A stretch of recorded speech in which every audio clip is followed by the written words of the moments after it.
and welcome to Friday Night Syncretism. And of course, as you're aware, I haven't heard from Santo, and I didn't think I would, just because of, well, gosh darn if he's not shooting a movie right now. Isn't that cool? Yeah, he's probably in presentation somewhere in the Ecuador area, so that's pretty cool. Very, very happy to know that. It's great. Yeah, wow, what an interesting day, I gotta tell you, you know. I think it's, interesting is probably not the word. Fascinating would be more the word that I would use for the specific energies that have been kind of floating around, and just watching all this wheat and chaff, and it's almost like a thrasher's coming through, and it's really sorting out a lot of stuff, so... and it's, you know, for May, the end of May here, it is, it's bitter cold. It's maybe about 5-6 degrees out there right now. So I'm just going to mosey on where it's a bit warmer, and I can, well, I got my winter coat on. How's that tell you? That tell you anything? Yeah, so anyway, great to have everyone here tonight. We've had a, quite frankly, as far as I can see, a very profound week with everyone, and going in exactly the directions that, well, that I feel it should be going, but that's just me. And as it turns out, there's a lot of you that are on the same page, so it's a resonance return, and tick-tock, tick-tock, the clocks are starting to align. So thank you so much for that. Again, you know, I've said it before, I'm not teaching anything, and I'm certainly not learning anything. What I am doing is remembering, and we're doing that part together, because in as much as I share what I find, you guys share what you find, and it all works together. You know, we do this together. We don't do this individually. We've been duped for a very long time. I have to say, I caught a bit of the show this afternoon that Benice Marcello did with David Icke, and a lot of interesting points in there.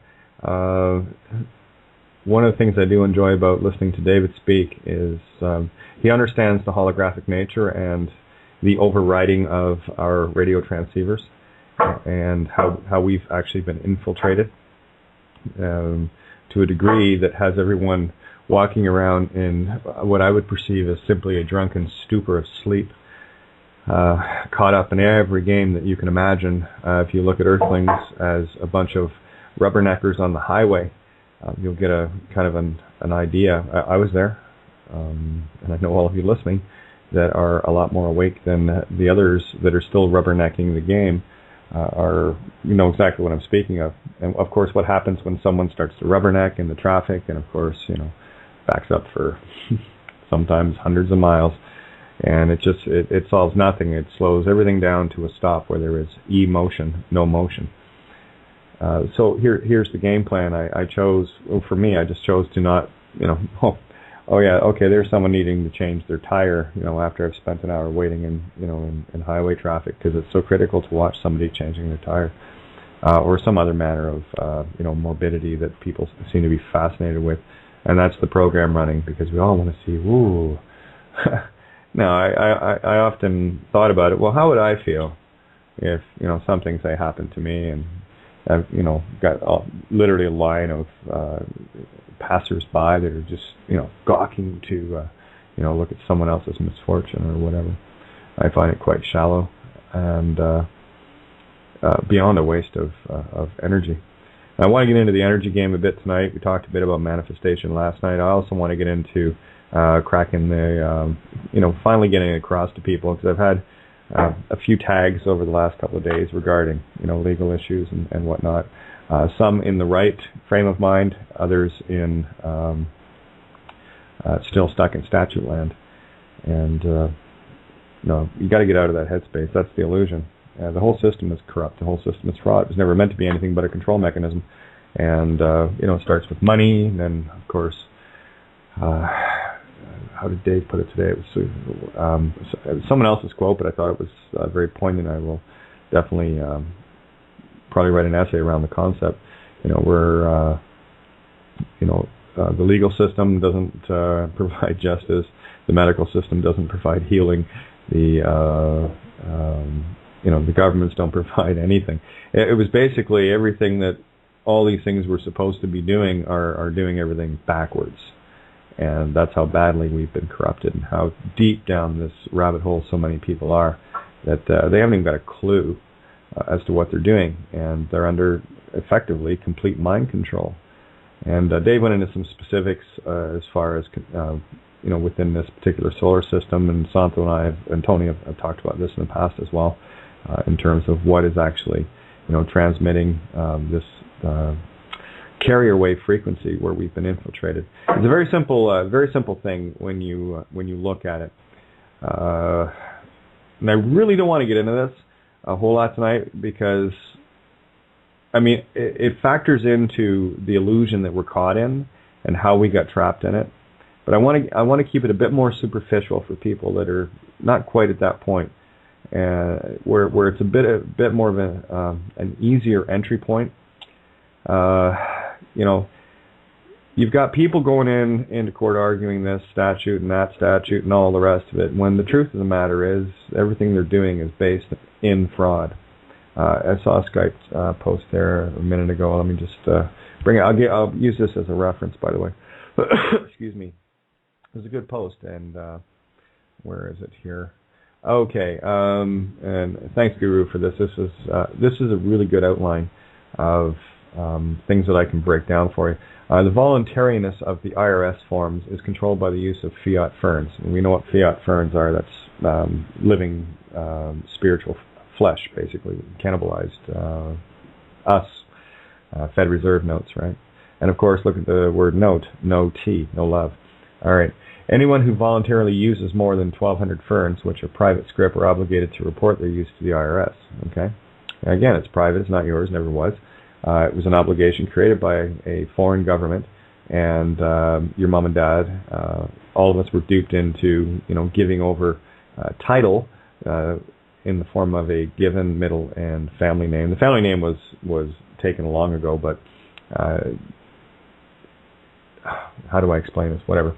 Anyway, so when one reads 12 U.S.C. 411, it declares that ferns are not lawful money. Of course they're not. They are obligations of the United States, and if you understand what the United States is, that's your all caps name. That is the full faith and credit of the United States. Okay, what they're actually saying there is, if you are a fiction within the corporate United States, using the all caps name, which of course they own, and you're using it in fraud, you're obligated, and it's and to be used only for interbank loans and by employees. So look at you, employee. So here's the thing: stop bitching until if you can't see this now, especially. Well, hey, nothing else I can do. You're either going to see it or you won't. So anyone collecting what might be considered compensation in private debt notes is identifying their names as an employee of the corporation of the United States. Of course you are. Owned lock, stock, and barrel. And is considered a citizen of the corporation by volunteering. So if you voluntarily use their scrip, you are volunteering to be a citizen of their slave state. Welcome to Rome, boys and girls. Hey, and when in Rome, if you want to play with the whore of Babylon, sorry, that's the way it is.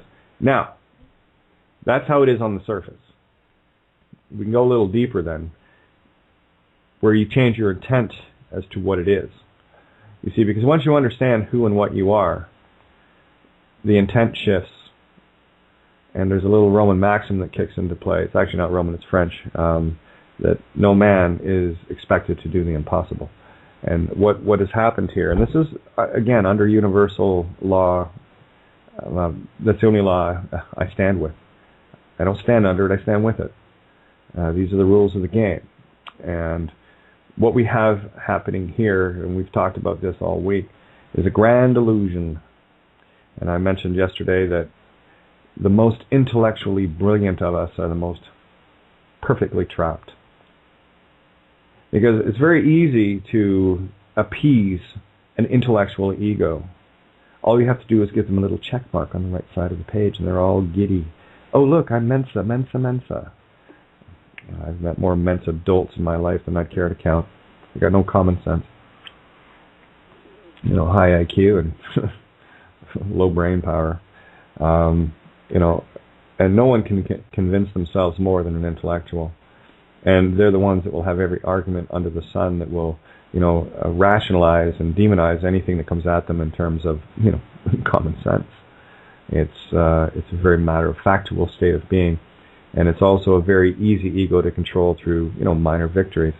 And that's exactly what the courts have been doing for a long time, giving people the illusion, just like a lottery, that somehow you were lucky and you won. No. With lotteries, that's more true. With courts, no. It's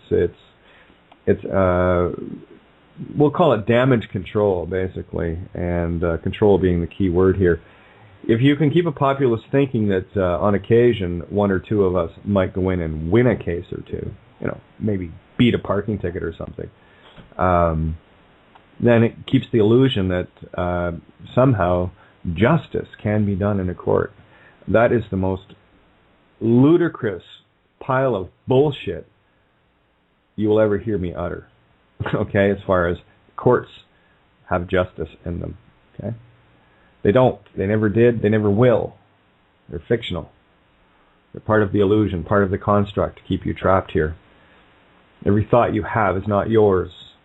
If you're thinking with the intellect, it ain't yours.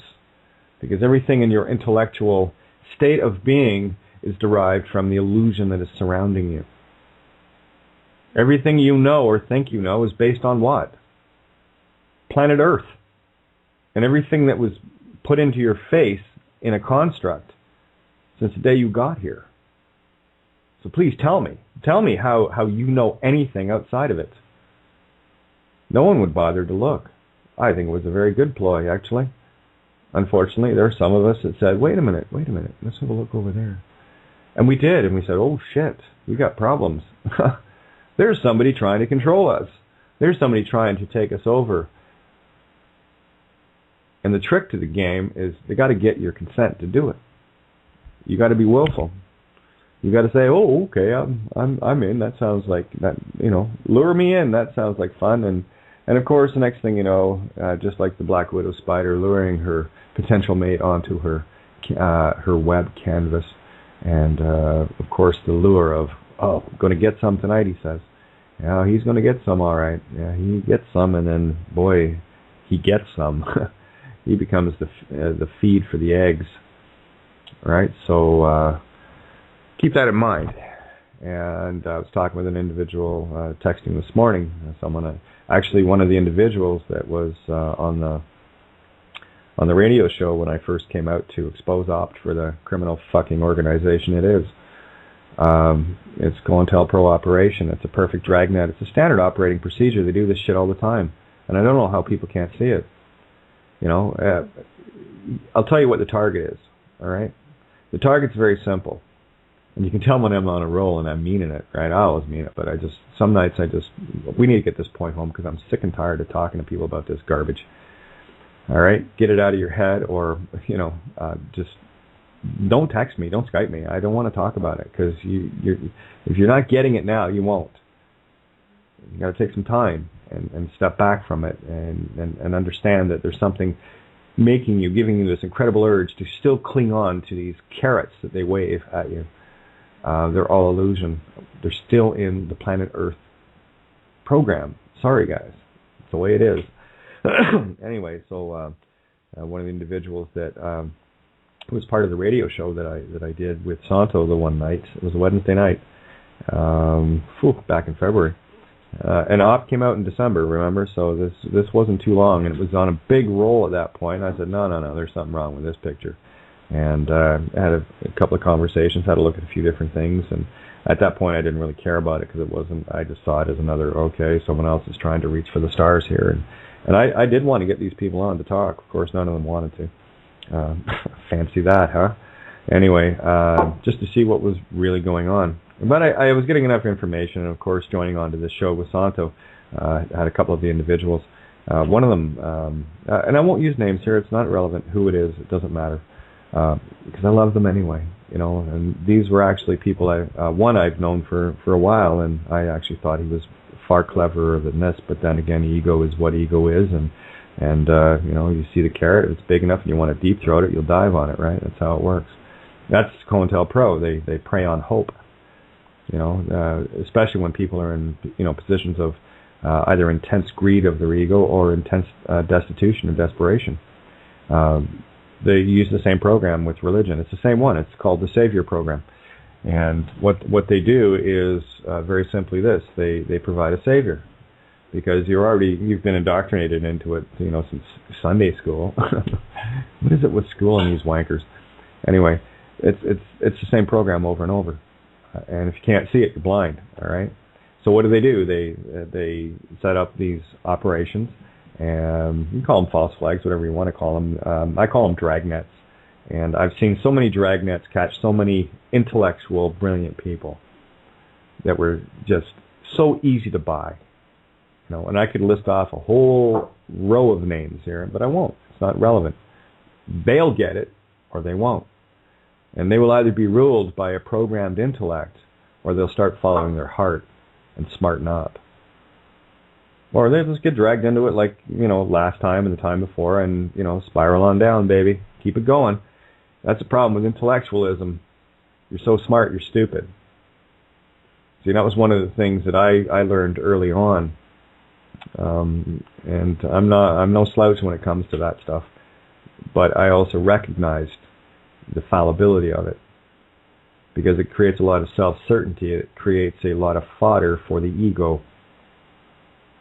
So I'll tell you, as I was slaying my ego, trying to be wrong my whole life, that whole energy shifted, and I wasn't at effect to it. At least this is the only thing I can rationalize as to why. Okay, well, how did I figure this part of it out? Well, I'll tell you, if you can wave a big enough carrot, if you can be bought, if you have a price, oh well, I don't. My game's simple, to the death. Freedom, or take another run at it. I'm not interested in the illusions, because I know there's something going on that is much deeper than most people can comprehend, and I'm still looking at it, still looking for some of it. But I'll tell you, the intuition is on fire, and I know the path that I'm on is the right one for me. And I'm going to share the information as it comes to me, and I'm going to expose the garbage as it comes to me for what it is. So let's talk about a few of the saviors that have come around in the past. Generally, they're draped in money. They offer lots of, like governments do the same thing, right? I said, how do you stop an advancing, enraged taxpayer army? Easy, just throw them, a few $100 each in a government check that's coming off the skin of their back anyway, and the idiots will take it and go, oh, okay, nice government, thank you. You're bought and paid for. It's sad. It really is. It's really sad, and all I'm trying to do is expose it for what it is. And what you do with the information is entirely up to you. And I will say it, I don't give a shit. You do what you want. Because it only takes one of us to wake up. And this game's over. So you want to be the one, that's fine, great. If you don't, great. I'm still going to take my walk to, just maybe, it might be me. Who knows? Might be you. Might be somebody else. Who cares? Fact is, I'm not going to lose focus on that. That's just not going to happen. Because there is going to be one realization. That's all it's going to take, and this whole thing comes cascading down like the house of cards built on sand that it is. And that's what these entities are so desperately afraid of. You see, it's a very simple game. We're dealing with aspects of our consciousness that can only feed on dark energy. I won't call it dark energy, because dark, I am removing this connotation of dark equals evil and light equals good. Sorry, that's a duality. For lack of better words, these less than benevolent entities cannot feel anything like joy or love or compassion. They're just not able to. And the only thing they can feed on, because things like laughter destroys them. Even the Hawaiians taught us that a very long time ago. Laughter in the face of evil just makes it run, because it cannot tolerate the vibration. The vibration is like a tsunami that hits it square between the eyes, and it has to flee. So things like fear. Have a look at our planet, and start looking at what has really been going on, and why people, and I'm a good promo for AJ, Alex Jones, Look at what energy and individuals like that are flowing out. Look at the distractions other radio hosts are throwing out by staying focused on, ooh, aliens, ooh, pyramids, ooh, earthquakes, ooh, everything else got you looking everywhere but you need to be looking. Rubberneckers, okay? That's all it is. If you tuned into that shit, you're rubbernecking. Now, you can tune into it with a different intent. You can tune in to see what's going on as far as what allegories can you pick up as to what is going on with the program. But most people aren't going to have that kind of farsight to have a look at it and see it and feel it for what it is.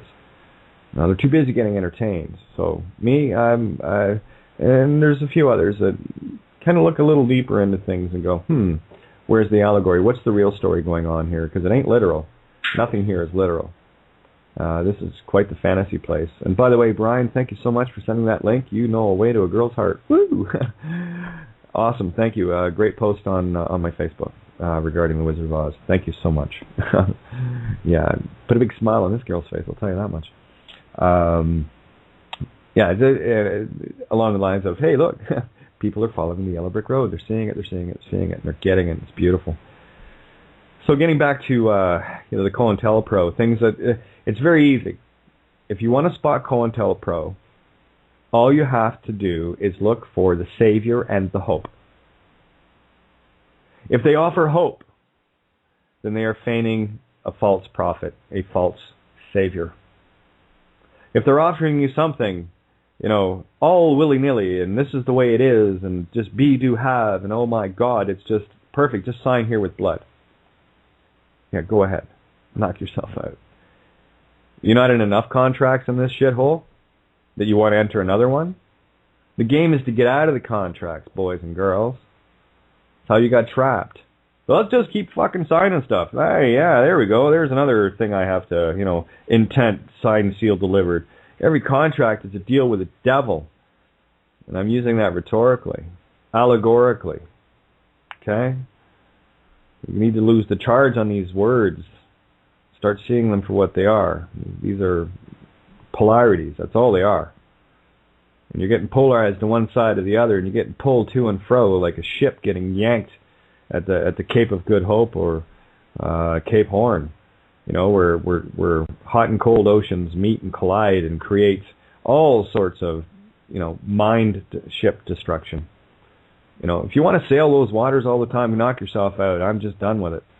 And I'm trying to steer, show people a way to steer out of it. If they can but let go. If you can let go, just let go. No, you're all too busy with all manner of distraction. You're not spending any time with the most critical, most important being in the universe, you. To try to step aside from the thought, the Egyptian god bullshit planter. Okay? And by the way, we're not calling these shows anymore. We're going to call them episodes.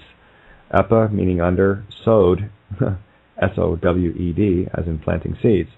So we're planting the seeds here under the soil so that they can sprout forth. All right? Because look what happens when you get that seed into the darkest places of all. Isn't it interesting? It's always going to be reaching for the light.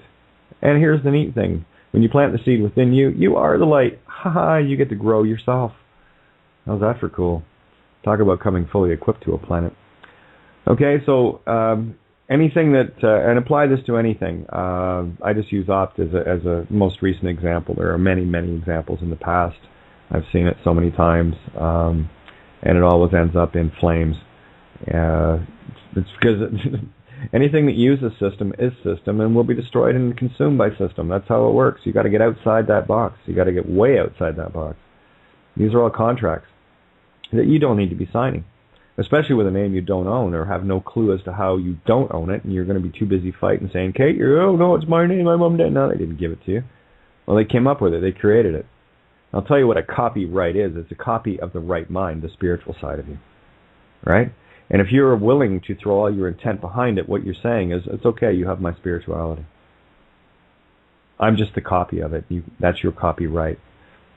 It is an ethereal contract. This is the invisible stuff that people don't think of. I love Bill Donahue example, you're all very, very intelligent people. you're all very smart, you know. You all went to school. You learned to read and write. You've got a pretty good repertoire of history, science, and all the rest of it. And yet, look how many people actually walk into churches, and they got some clown standing up on a podium, all dressed up like some fucking freak of nature, right? Doesn't know how to accessorize. I need to actually get in touch with some of these people to show them how, you know, what kind of shoes they need to be wearing with their outfits, you know. And here they are spewing all sorts of stories about, you know, Jonah and the whale, you know, fish eating a human, and they pukes him out 3 days later like the guy would survive, please.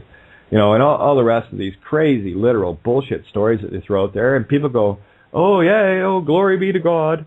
Oh, yeah, you know, come on. Really? Come on, tell me you're more intelligent. These people, tell me they're more intelligent than that. Tell me that they can, you know, that they're not just going to walk in somewhere and take some, you know, mouthpiece standing at a podium, pedophile no less, standing at a podium, you know, waving their arms and, you know, having, you know, these, well, I've been in Catholic churches, and oh my God, they scare the shit out of me. You got this, you know, life-size character or bigger than life character, you know, in complete gory detail of nails ripped through, you know, the feet and the hands, which hands is wrong, by the way. There's no way it could support. It has to be through the wrists. All right, the little note that you might want to know about crucifixions.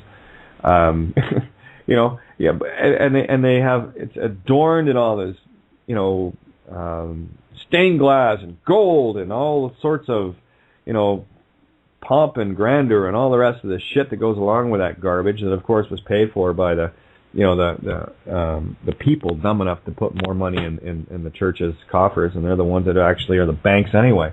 Like, do the math, boys and girls. You know, and what do they use? They use fear. You know, they use guilt. They use all these low frequencies, and of course, once you're in those buildings, what are they doing? They're siphoning off that energy.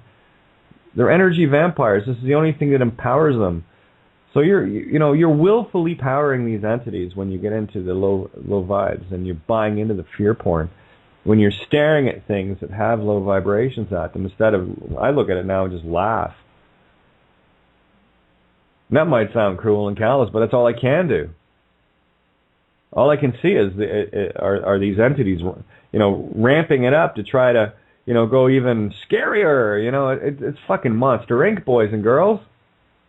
You know, there was a point where I can't remember the big character's name, but it actually came to me there, and it flew right by. Anyway, Sully, that was his name. Big Sully. He was a champion kid scarer. You know, he'd go through bedroom doors, and you know, it was always a rivalry between him and another character. And, you know, he could scare the kids the most, and eventually there was one child that he couldn't scare. Just one little girl that he couldn't scare, and she ends up sneaking back out through the door into Monster Inc. land and created all sorts of chaos. See, here's the thing about this game. In order to maintain our free will consent, they have to tell you everything. Put it right in your face, and they're laughing in their way, or whatever it is. When you miss it, it's so clear. And it's like, ha, ha, ha, ha, look at the silly humans that we're vamping, and they're scrambling, and they've bought into our illusion, and they keep buying into it. Look, they just started another war, ha, ha, ha, ha. Look, and they feed on death, they feed on all this garbage. And look at people just willfully, oh, Second Amendment, let's go shoot some people. You know, they willfully march themselves off to it. You know, they're preaching all this shit. And somehow it's supposed to be honorable and good. Are you kidding me? You know, the only thing that tell me one good thing about a gun. What is it meant to do? It's meant to kill shit. And I don't care if it's a deer, and I don't care if it's a cow or if it's a human being. That's all it is designed to do. And you put it in the hands of a schizophrenic, typical patriot. And that's a dangerous combination. You want an even more dangerous one? Put it in the hands of a jarhead cop. That's downright scary, that shit. You know? You got these programmed bunnies walking around with their bulletproof vests and carrying 9mm penis extensions. I laugh even more at the females that are out there. You know, you got boy, a couple I've met, I said, man, you got a bigger dick than most of the guys you're hanging out with. You know? Does anyone call you mom? Really? Really? At what point does the giver of life, the creator of life itself, the mother, the female, become the taker of life? Well, when they're dumb enough, and when they've been duped into it enough. Wakey, wakey. Know thyself.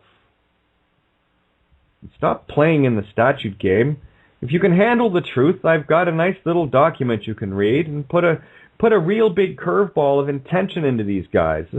We're not going to win this in a physical game. It's an ethereal, intentful game. What is your intent?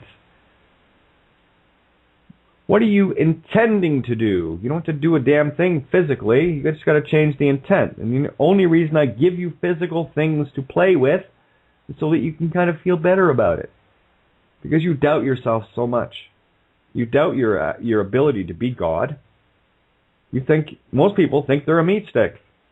They're walking around and they're a complete effect to a holographic program that has you bedazzled. It's an entertaining, beautiful trap we have here. Had to be. But it was ours once. Until we got convinced into something. How? Well, the tricky little bastards, this less than benevolent entity team of entities, figured a way. And they figured a way to do it universally. And it's very easy. This is the problem. We got duped because we're so loving. We're so trusting. We were at the point of we would never do this to another being. So we would never have it in our vocabulary or our understanding. Never.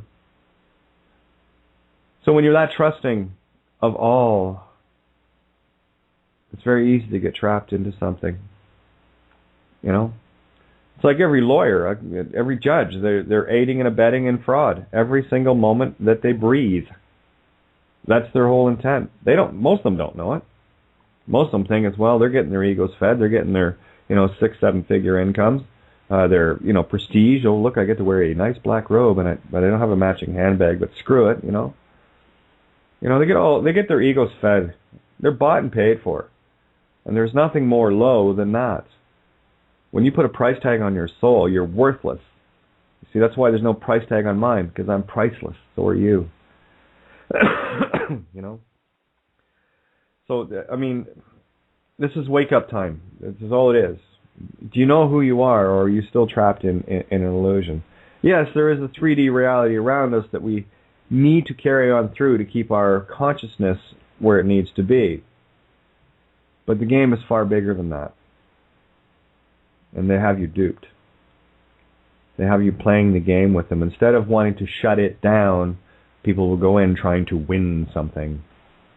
And I've met some of the most brilliant minds in terms of understanding legalese and all the wherefore twos and the heretofores and whereas and all. I can write that shit all day long. It's easy.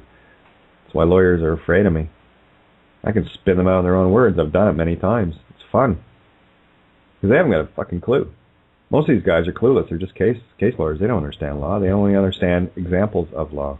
And it's only color of law. And they're bar members. They don't even know that they're foreign agents for the City of London. They don't know where their citizenship is. And I'll tell you, the only thing they have in terms of court over the people is the fact that when you cross the bar, you are given right to all Crown copyrights. So what does that mean, boys and girls? That they are not committing fraud by using a name such as yours at all. Do you get it? Neat trick, huh? You see, they can use the copyright names, and that's why the living cannot speak in their dead courtrooms. Because that holds them accountable. That's why they don't like people going in pro se. Pros? They don't like that. It makes it very tricky for them, especially now, when they're getting a whole lot more belligerent about it, because it scares the shit out of them. Especially when you throw a couple of documents in just for shits and giggles. I love doing that. That's why I like writing the stuff I do. I, who shall not be named, you can get it at http:// //kateofgaia.wordpress.com, or just kateofgaia.wordpress.com. I'm going to keep that site absolutely Spartan with only stuff that is pertinent to right now. I've got information all over the web. I've written thousands of documents, done thousands of hours of radio, but the only thing that is important is what I'm talking about right now. So if you want to play catch up with me, it's very easy. Just tune in. That's it. I run it 7 nights a week, so you're going to get pretty well updated. You're not going to have to wait a week and go, well, I wonder what Kate figured out this week. No, I wonder what Kate figured out today. It's a whole lot more, in your face, right? A whole lot more now in the present. There's a couple of things there you might want to have a look at. The long and short of it, very straightforward essay to tell you exactly what's going on with the bonds, or birth certificates. And then, of course, there's the I who shall not be named. And then, of course, any information I have, I put it right out there. I don't care. And all these people are worried about their privacy. You don't have any. Because chances are you're not seeing the fourth aspect dimension, are you? Because you still think it's 3D. It's all one-dimensional here. You don't see things out of the corner of your eye, do you? You don't see things, right? Some of us do.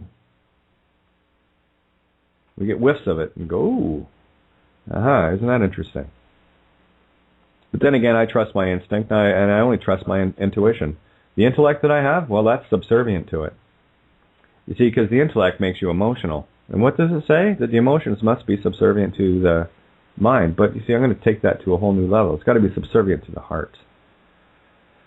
Because they got you in your head. They've got you in your mind. And they took you out of your solar center, your solar plexus. That's where you live. That's why the music got shifted from 432 to 440. It shifted from heart frequency to mind frequency. They want to get this shit drilled right into your head now. You're well on your way to being a cyborg. Well done. Psi, spirit, Borg, machine. Spirit machine.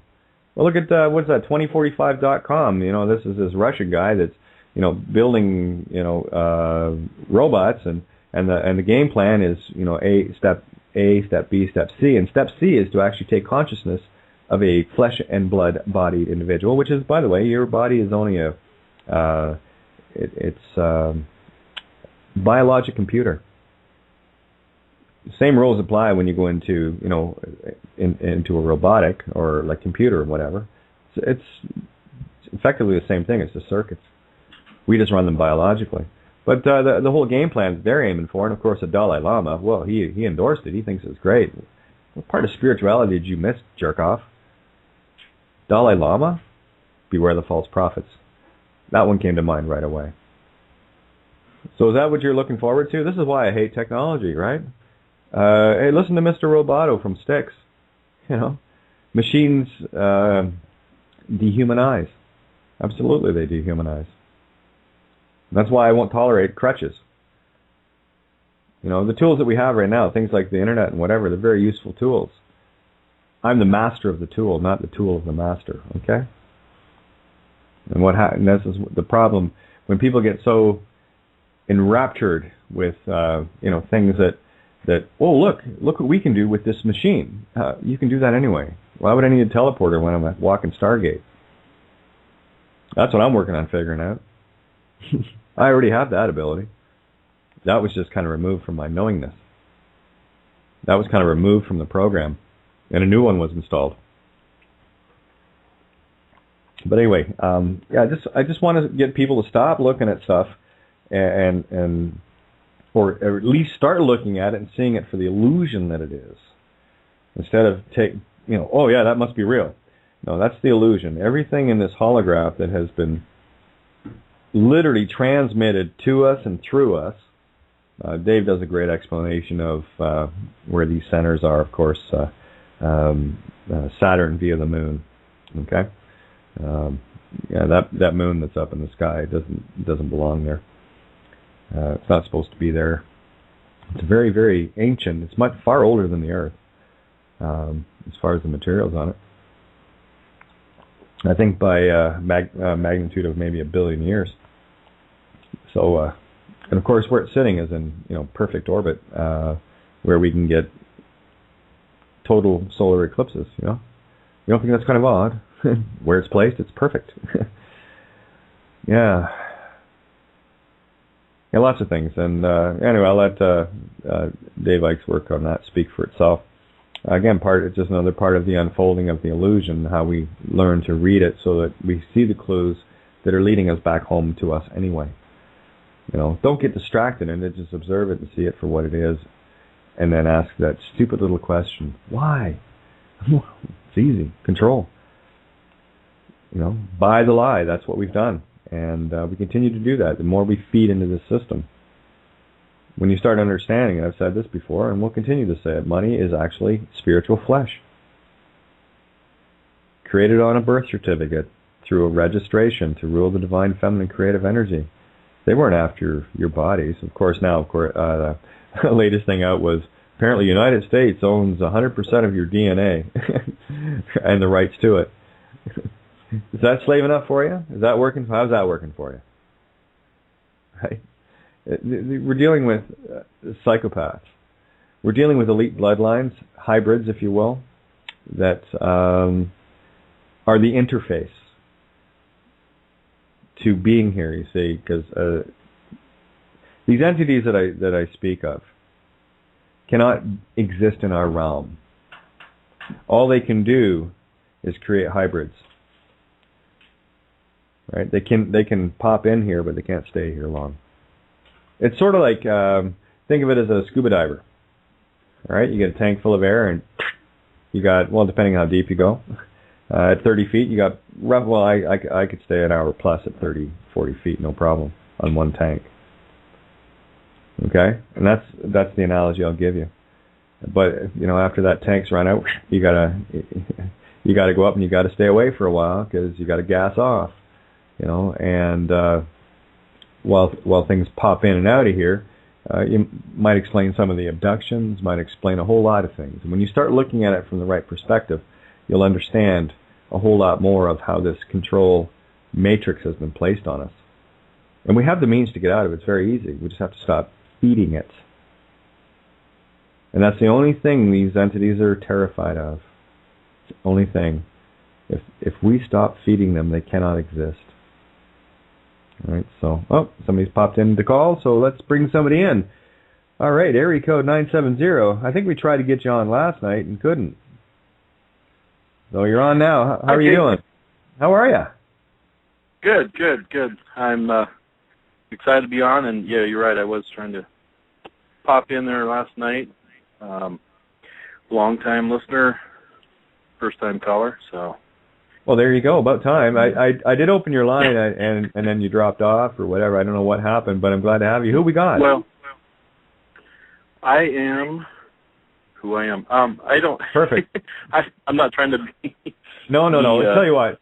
No, it's funny because I think you know I've who you grown are. Up and people know. People name me. I like to let people figure out who I am and then tell me who they think I am. And I'll just call I'm not you. Trying to be No, I know. I love your angle. It's beautiful. Well, and the thing is, when you start, what I did the other day, I mean, I've been picking up these clues since I can remember, but I started writing these things down the other day because something that you were talking about sparked it and all that kind of stuff. And, I mean, I could go, I got pages and pages I start writing, and it's like, and then I remember this one, and then I remember that one, and I keep writing and writing. And the thing is, everything that I've seen as a progression that you've been bringing to the table, day in and day out, month in and month out, what brought me to you originally, and it was through Santos and I just drew a blank. Jordan Maxwell and Michael Cesarian and David Icke, all these people, and it's funny because I did a loop. I came back around about 4 or 5 years ago. I met up with this guy near where I live. I'm in the northern Colorado area, and this guy was talking about, of course, the flag being different than Old Glory, the corporate flag, and the national flag, and just the name, the straw man, and who are you? And he brought up, of course, the who are you? Who? And he would do these, webinars or seminars on his whole thing on what he felt like was the path that he needed to take, and he didn't have a driver's license and the social security number and on and on. He didn't get into the birth certificate, which, to me, that's where it starts, and if you understand it and can start to back your way out of it. But, there's something that's really made an impression on me just recently is that I take the approach from we're the video game programmer, and we're just this character in our own video game. And to me it makes sense, because as you look at everything that happens, you realize, hey, I look at my parents and I think, man, I created them, because how could I otherwise? I mean, I came into this world in the Seattle areas where I was born, and by the time I was 15, they named it the Emerald City. I mean, go figure.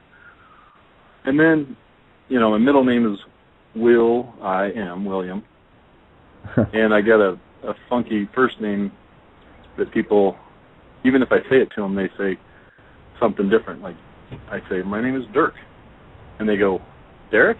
Dick? No. Darn it. I've had the whole gamut. And so I just call it what you are, dagger of truth.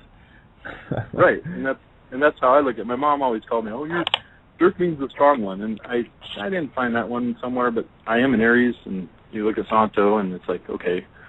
I came in March 21st on the equinox, but I was born at night, so I came in from the darkness, and it's just all these little clues. I did a report not in grade school on Iowa. I mean, you had to pick a state. Okay, well, what state should I pick? Oh, let's pick the corn state. Okay, let's call it. I'll write off to Iowa and get all this information, and lo and behold, I go to a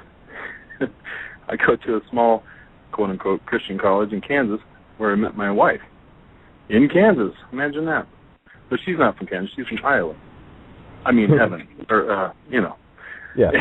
the whole thing, and it's just the yellow brick road, going down the yellow brick road, and all these little clues. My wife picked out the song for our wedding. I had nothing to do with it. Guess which one she picked? Longer and Fogelberg. Just on and on and on. You had me at Colorado. As soon as anyone says Colorado, I go, oh, and I'm from Colorado, and I'm in Colorado when I'm not in some hotel, right? So. Yeah, exactly.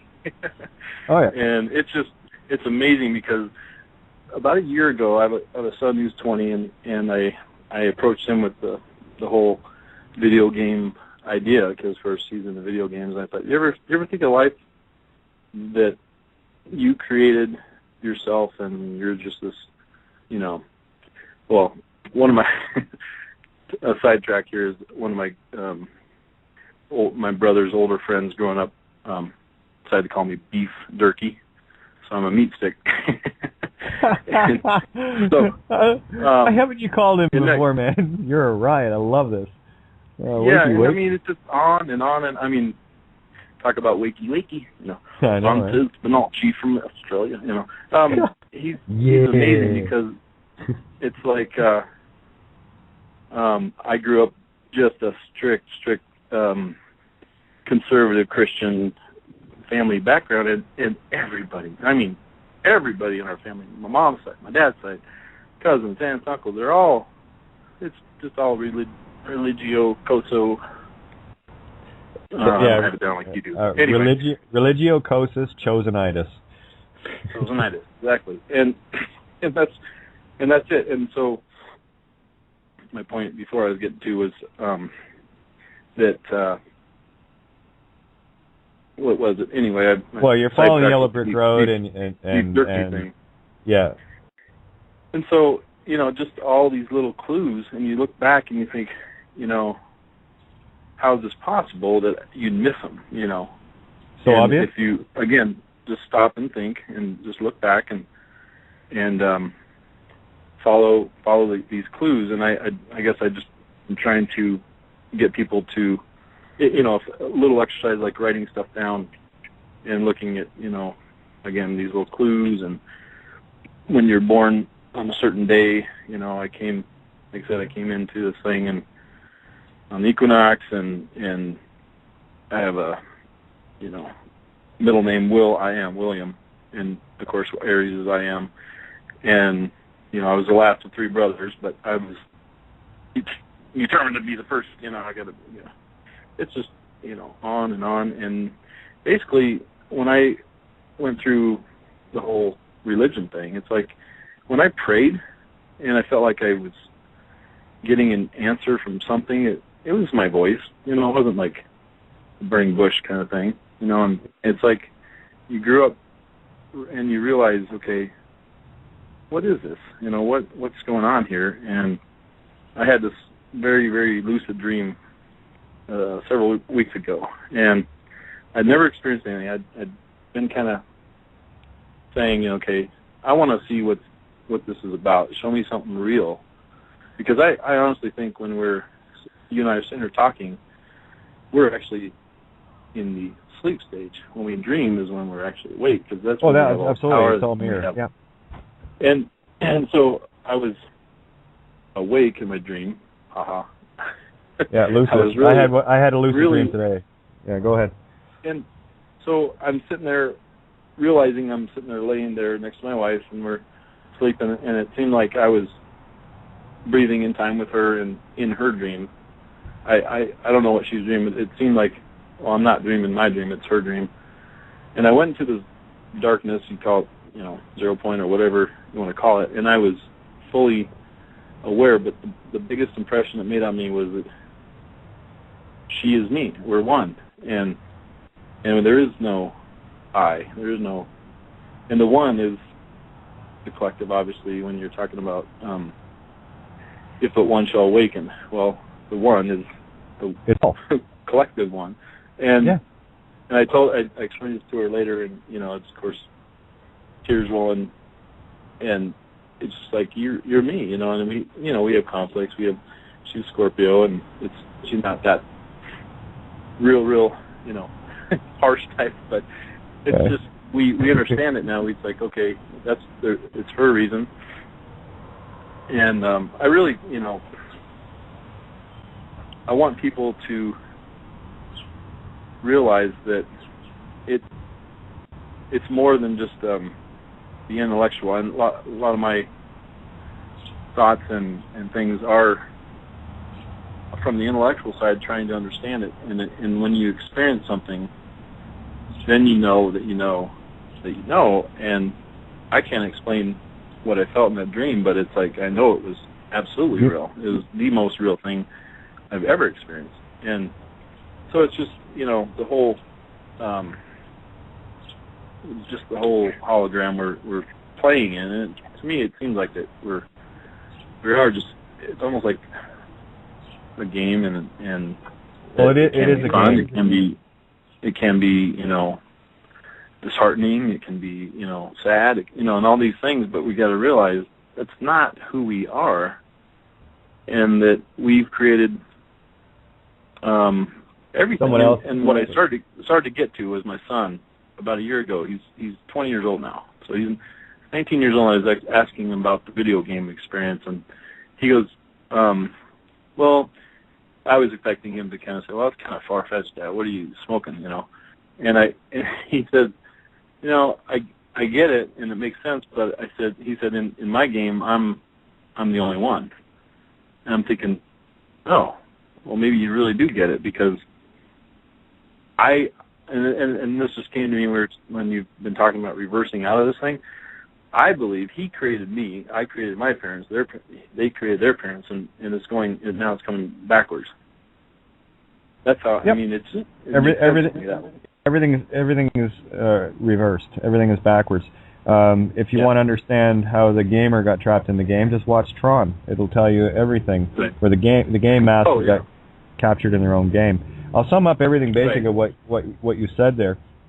For people, what you've completely described is all the clues are there, and they've always been obvious. It's just two things that we never had. We never had the reason to look, nor did we have the way to look. And that's all I'm trying to share now is, yes, your clues are there. They were there for me. They were there for you. They're there for countless others that I can speak of that are tagging me and saying, yeah, this happened, and oh my God, right? They're starting to see it. Sure. They're starting to see the surreality of it. And what I'm trying to do now, and I think we're getting there, is showing people how to look and to start trusting themselves and only themselves. Finally, because the only time doubt enters our world is when we consider what someone else might think about what we think. That's the only time that doubt will surface. So who gives a shit? Okay, I went out. I was out today, and the girls at the place where I picked up a few things to eat, tomatoes and what have you, were very talkative. And of course, I'm a bit of a standout. Well, not really. I blend in well, but I'm still a standout, right? But they're like, smile. I always have a smile on my face anyway. And they're like uber chatty, and I go, oh, hey, But again, it's people are waking up, and things aren't as they appear on the surface. And I've said that about me all along. What part of me, as a clue, did you miss? Really? That. Wait a minute. See what I mean? Yeah. Because you didn't know how to look at me, and to be fair, I didn't really present myself as me. Now I do. Now, and that was a mind bender for a lot of people. And that's okay. It's fine. I'm sure. It is what it is, and I'm okay. Yeah. Here's the thing. Regardless of of what side of the closet I go to, it's still me. Right. It's still the same entity. It's still the same consciousness sharing. Nothing changed. The only thing that changed about me was someone else's perspective. That's it. Right. And it was diametrically opposed. It was completely reversed from what they thought. Because I did a real good job of faking it. Not anymore. Oh, yeah. Now I get to be real. And I talked about that before. But, what you've outlined so perfectly is the fact that, one, you know how to look, and two, you know what you're looking for. And now it's not such these things aren't coincidences anymore because there's too many of them to be coincidences. These are synchronicities. These are your breadcrumbs, Hansel and Gretel style, left on your yellow brick road. And the more you open up to see these things, the more littered that road becomes, where you literally get overwhelmed by, wow, how did I miss this?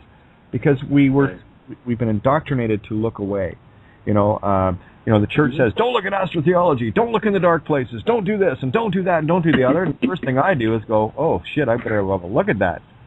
They're hiding something. I love Jordan Maxwell's comment about when he was being brought up in the Catholic ceremony for, what do they call it, confirmation, and everybody told him, the priest might ask, does anybody have a question?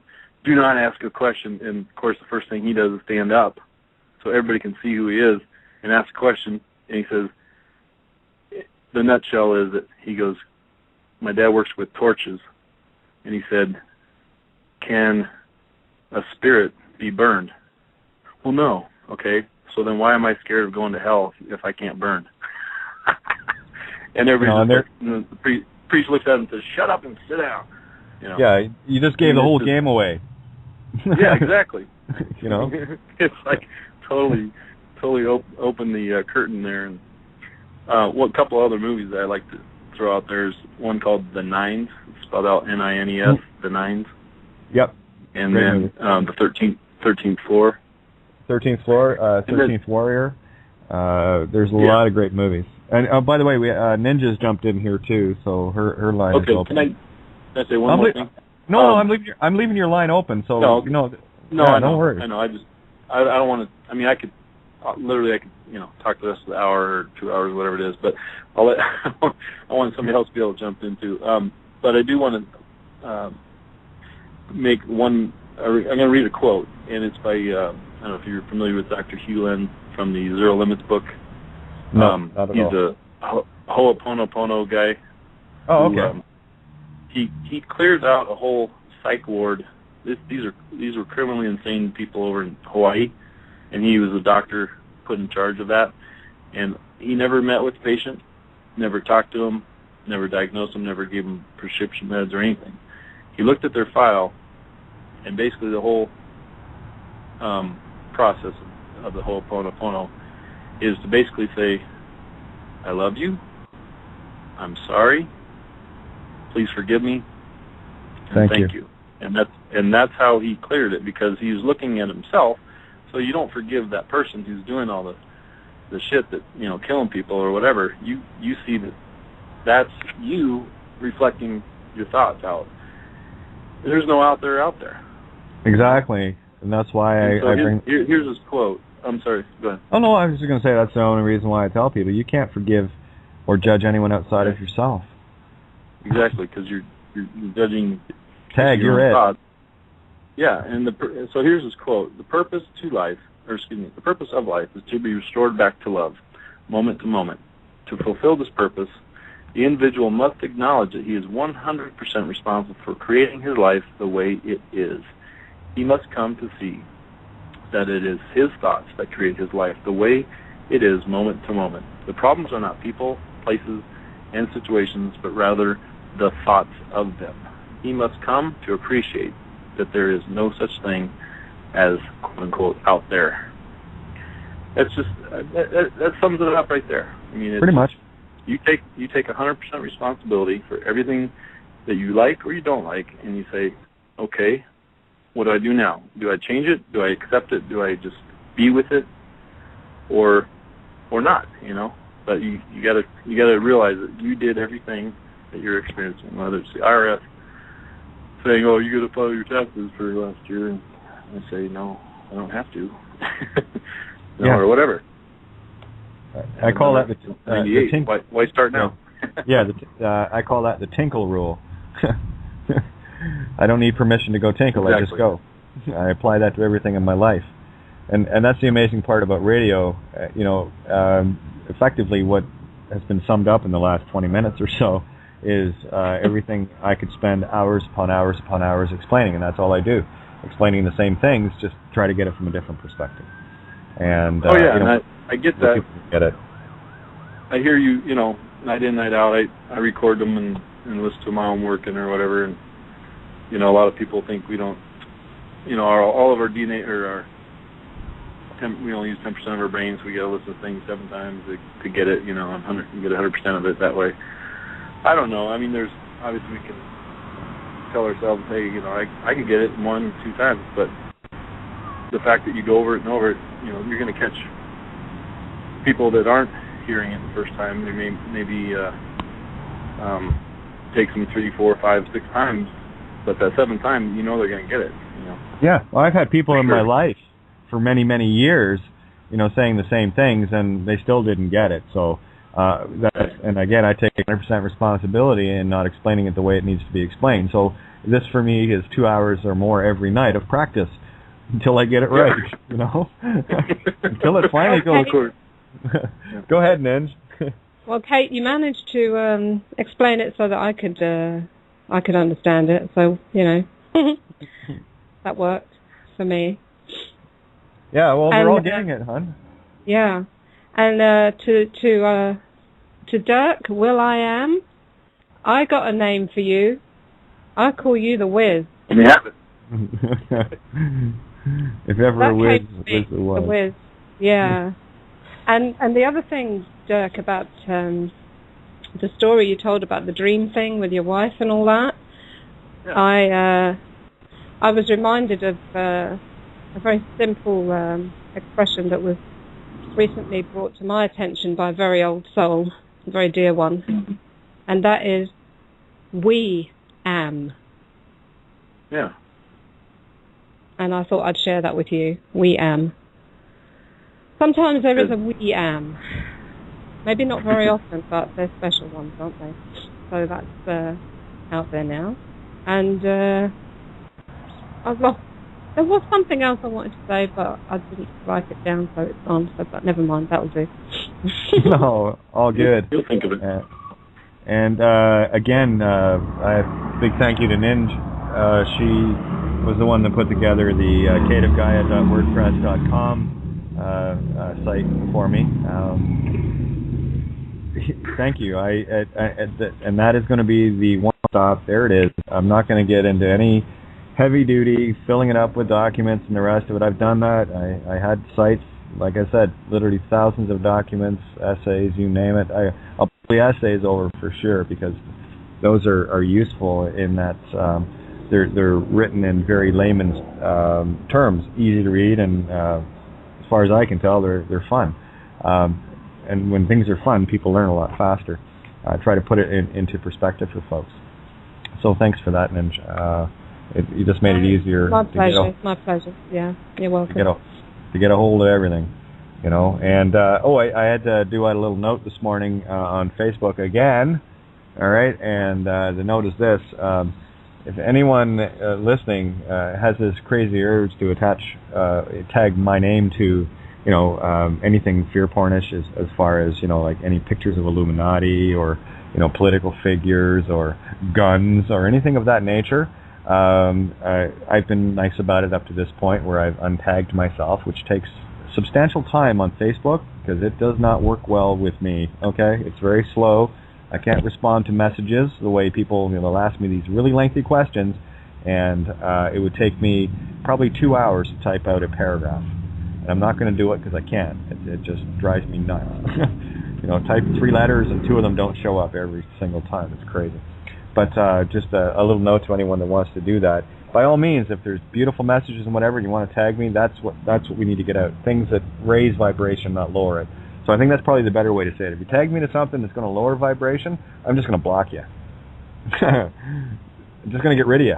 Sorry, I am intolerant of it now. That, you know, the world that I'm taking responsibility for, that the Wiz so eloquently put forward, is the one that I see us as a collective one again, back in the peaceful, beautiful creation that we are in unconditional love. And without all of this downgraded reprogramming, ego duality crap. Done with it.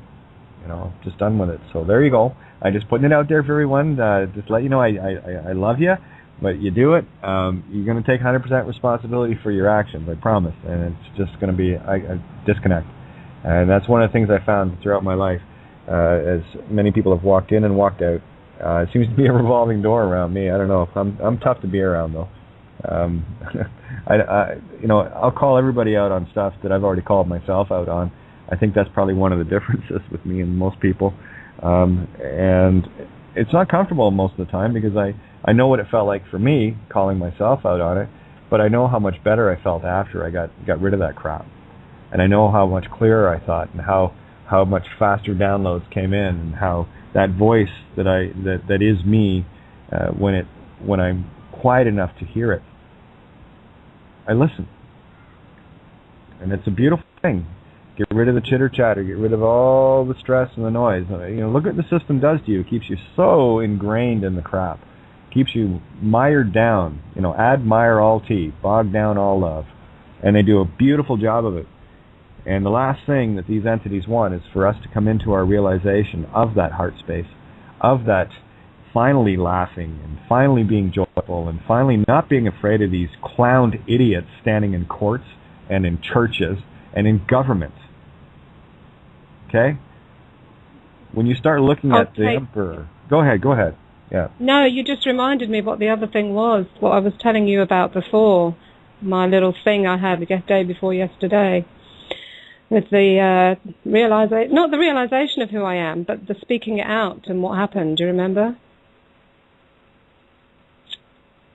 As soon as I can unmute. Yeah, vaguely. I need more specific. Yeah, no, just the bowing and the circular retreat of those energies, those entities. It was amazing to see it. Mm. Yes. Well, why don't you share that? Because that is, for me, one of the most valid things that people need to learn. Okay, yeah, will do. Day before yesterday, just in the afternoon, for some or whatever reason, I don't know, I just suddenly started to speak out. I'm alone here in the house, and I just said, I get it, I know who I am, I know exactly who I am, I understand it all, I see the game, and more to the point, I said to the energies, the entities, whatever they call themselves, I know who you are. And I know what your game is, and I'm not playing anymore. That was the kind of vibe I was getting across. And as I did that, I saw in my mind an entity, at first just one, and he was it, whatever it was, all dressed in black, and all I could see was this kind of white face. And it bowed, it prostrated itself at me. And then as I was looking at that happening, I started to get an aerial view. I was raising myself up somehow, and I could see that I was stood, and around me was nothing but these myriad of these entities all bowing, and as they did so, everything went black because they were bowing forwards, of course, and as they were bowing, they retreated, and the circle around me got bigger and bigger and bigger as this dark circular wave retreated away from me. And that was pretty much it. So, and just to expand on that even further, when you shared that with me, the visual I got was just how incredibly powerful we are. In that, look how many entities were surrounding one individual to feed. There were a lot. I mean, it was like a sea, but it was a circle, and they were moving away. Time to starve them. I've had the same feeling. I shared the story that the one night when I was actually attacked in my dream, and to wake up to this shadow thing attacking me physically. It wasn't like they can't. This is the thing about it. They can't physically harm you. All they can do is really mess with you. And in the dream, there was this shadow entity, creepy thing that was choking me and was dragging me across the bed. I could see it lucid in my dream. And as I woke up from that, because I knew it was lucid, and when you know you're in a dream state, you can pull yourself right out of it. And of course, when I woke up, there was the physical manifestation of being choked and something grabbing the inside of my right leg and pulling me across the bed. And I looked up, and it was the same shadow thing. And I just looked at it. And I said, this is the best you can do, huh? Get out of here. And I just started to laugh, and bam, it was gone. And that was the last record of anything of that nature being anywhere even remotely close to me. So I totally grasp that energy you were speaking of. And yes, guys. And as I was watching them receding, I was saying, yeah, keep going further. I was pushing them with my, with my hands, instructing them to keep going. So. Well, absolutely, and that's, people need to realize how powerful they are, and how powerless this feeding, vampiring entity is. They're absolutely powerless. And look what we're doing, Well, not me, and certainly not Ninja and Dirk, and probably most of you listeners. Look what most of the people are doing. They're feeding that energy by being stuck in the, oh look, false flag over there. Or, oh look, that technology over here, and oh look, and all the rest of it. And because they don't know who they are. Because if they knew who they were, they wouldn't be worried about that crap. And they'd be looking at it and laughing at it like I do. And I mean that when you understand that it is a projection, just a hologram. And how many actors do governments need? I mean, I just saw a post the other day that, what was it, I think, was it the Dutch government was looking for actors for, it was DHS again. I saw something relating to Holland as well along the same line. But they're looking for actors for false flag events. Are you getting this yet, guys? Are you seeing that all the world is a stage and that we are merely players upon it?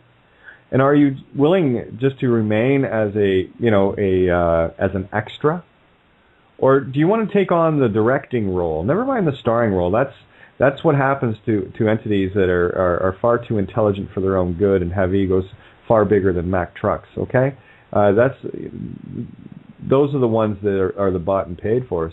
No. Sorry, I'm going to direct my movie. I'm going to direct it from my heart position, not someone else's control position. You know, and it is. This is about returning to that pure state of unconditional love. And can you dare to look in the face of what you would perceive to be your enemy because you've been programmed to perceive that? Can you look at them and dare to love them as yourself? Because only when you can do that can you let go of a lot of this crap, to let go of any of it.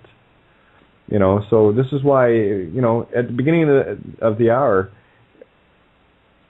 my frustration, I guarantee you, was sensed of seeing this foolishness, this utter foolishness, and waste of time, which is non-existent. It is here in the linear sense. That's the illusion. But you know, it is such a drain on your energy. This is why they call, you know, due process in law for tax, profession, professio, for to make weary, recess. They call a recess because they want to tax the retax. Okay, there's one way of looking at it. And of course, Re being the ancient name for Ra, the light of God. I'm not going to say Son of God anymore because people have been so programmed to that crap. It just gives the wrong impression. But the light of God tax. So they want to send you out, God, to make sure that you get your energies back up and get more apprehension going, wondering what's going to happen next, so that you can come back in and they just vamp the shit out of you again. And that's what we do. This is why they have their little fear porn stars called cops and the rest of them out there promoting this fear. And the vast majority of these entities, we'll call them, less than aware beings, humans, whatever, that don't know what they're doing. But they're duped even harder than most of the Walmart shoppers, for crying out loud. Because they actually think they're doing a good thing, terrorizing the shit out of people. Only governments can be terrorists. And they'll tell you all the time. Every time a politician opens their mouth now, they're saying terrorists. That's what they are. You are what you spew all the time. That's your mirror. Pay attention to it. You start calling people certain things and whatever. That's what you better look in your mirror. That brings to mind the Shakespeare quote. I believe it was Shakespeare. Methinks thou dost protest too much. Yes, that's from. Methinks thou dost protest too much. Protest too much. I think that's. I can't tell you which play that was from. I think it's out of Hamlet. It might be Macbeth, but it sounds like a Hamlet quote. But I love all those allegories. They're fun. Yeah. Go ahead. Well, that just came to me when you were saying about politicians and the constant use of the word terrorist, and it's their mirror, and it's what you're saying. And listen to what they're saying. Listen to what they're talking about. This is where they're at. Walk away. Yeah. Oh, and thanks, Tracy. You put up the quote I was looking for. It's from Michael Elner. Thank you. Just look at us. Everything is backwards. Everything is upside down. Doctors destroy health. Lawyers destroy justice. Psychiatrists destroy minds. Scientists destroy truth. Major media destroys information. Religions destroy spirituality. And governments destroy freedom. Yep. What are you worshiping, boys and girls? If you vote, you don't want freedom. If you go to a doctor, you're looking for death. If you're looking for a lawyer, well, you're certainly not seeking justice. And of course, I'll tell you from very personal experience exactly what I think of the medical profession, to make weary, and of course they do, and the psychiatric. Because I had my cousin, I haven't talked to actually since I sent this last email a couple of years ago. He had made a few comments about me being nuts and all the rest of it, and about what I was doing, and of course I was nuts in terms of the insanity. the most rational beings here are perceived as the insane ones.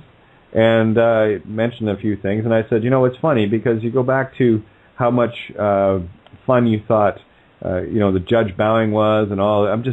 Nothing has changed. It's still the same thing. It's just gotten a whole lot deeper. And by the way, and he had mentioned about, you need to go and, seriously get some, mental health, right? And I said, oh, okay. Well, I'll tell you what. Would you rather me go to the medical community that murdered my father, or the psychiatric community that murdered my mother? Which one would you like me to go and see? Have a nice day. Never heard a peep. Don't ever expect I will either. No. So I mean, sorry, this is firsthand, right in your face experience, and this is what I try to bring to the table for everybody, And I got to do a little shout out because we got lots of neat people. Of course, Brian, I already gave him a shout out. Shahida, Otis, and I love you too, Shahida. Nice post, thank you so much. Yeah, see, these are the energies I love mirroring back to people. This is where it's at, guys. This is we're in this game together. We do this together. We got in it together. We get out together. Lisa, of course. Yes, brilliance in a reflective moment indeed. Oh, my Facebook, of course, is always so much fun. I hate it, but it's a useful tool. Very, very. Can I jump in there real quick again? Yeah, go ahead. Your comment about the whole medical thing, and I also have a comment about the holidays you were the other night. And what's interesting is my oldest brother is he works with hospice now, but he went to seminary and was a preacher for years. And about 1998, we had 2 children. We decided, of course, my wife, when she just went to visit somebody in the hospital, fainted, so she hated hospitals to begin with. And I love Jim Gaffigan's take on it. He goes, yeah, we had children at home. He goes, and people look at you like you're from, outer space or something. And he goes, well, why would you want to go to a place where people are germ-infested and sick, and you want to bring a baby into that atmosphere? And so, long story short is that we had the rest of our children at home. And, my brother called me up. This was before the first one we had at home. He's like, I appreciate or I admire that you trust God and, everything's just going to go fine. But, are you sure you really want? It's like, give me a break. I've made this decision. I've been kind of like what David Williams talks about, self-directed person all my life. I do what I want to do because that's what I should do. And sometimes I do stuff like when I quit filing taxes about the same time. I just knew it was wrong, so I quit filing and just stuff like that. But we had our babies home. It's like everything went fine. There was no problems because I knew there wouldn't be. It's like I don't have to bow down and trust God that He's going to deliver the child. It's like it happens naturally in third world countries every day. So why should we? And the mortality rate in this country is just ridiculous. And then you go into all the vaccinations and all that crap. It's like we never did any of that stuff. And the advantage of that is they're all besides the first 2 we had in the hospital, which were the first one's cesarean, the second one had to go right into intensive care. It's like, okay, fool me once, shame on me. Fool me twice, shame. It's like, okay, so that after that we just had them all home, and it's like, the advantage of that is they're all undocked, so kind of cool. Absolutely. And then beyond that, it's like, people look at you funny when you tell them, and it's like, well, we went the route. We didn't have midwife or nothing, and just my wife and I would just coach her. I didn't have a lot to do with this, do all the work. But the whole thing with the second point of the you're talking about the doctors, and then I said there's a second point I had about and then I lost it. Anyway, do you remember what it was? It'll come to me. I always remember what I was going to say. It's all good. Anyway, just the point of disappointed doctors. It's like they call it practice for a reason. I tell people all the time, they call it practice because they don't know what they're doing, and they're just all they know is I need to give this guy something so I can keep him coming back for more and more and more. That's how I get paid. Why wouldn't you? I mean, I have a business. I like to have repeat customers, but I don't like to have them come to me more often than they need to. Jeez. Well, again, once we get things solved in the mental state, then there's no need for doctors anyway. That's been my point all along. You see, because here's the thing. Right. When you infer that someone needs healing, hypnotically, you have inferred that they're sick, and you've reinforced the concept, and I won't reinforce the concepts. I have another caller in here, and I just brought Steve in, so we're going to have a wide open night tonight. Area code 303, jump in the fray. Let's have some fun. Hi, Kate. Hey, how are you? Hi, Kate. Hello. Am I there? Of course you are. I've already said hello twice now. I'm sorry. Hi, Steve. Hi, Dirk the Wiz. Hi, Ninja. I wanted to thank Ninja for her WordPress. That made it so simple to look up all your writings. That was wonderful and simple, and I'm working through your essays and writings right now, and it was great. And I also thought that Ninja's experience 2 days ago was so profound and symbolic, simple, very understandable, easy. Well, simple but not easy. Maybe we'd put it that way. That was beautiful. Totally agree with that. I agree with Dirk's video game analogy. I think of it kind of like The Matrix was the first time that I was able to put it in my mind in that kind of format, and I totally agree with that. And what you've been talking about the last couple of days was the two parts, the all-knowing with no power and the unknowing with all the power. And I've been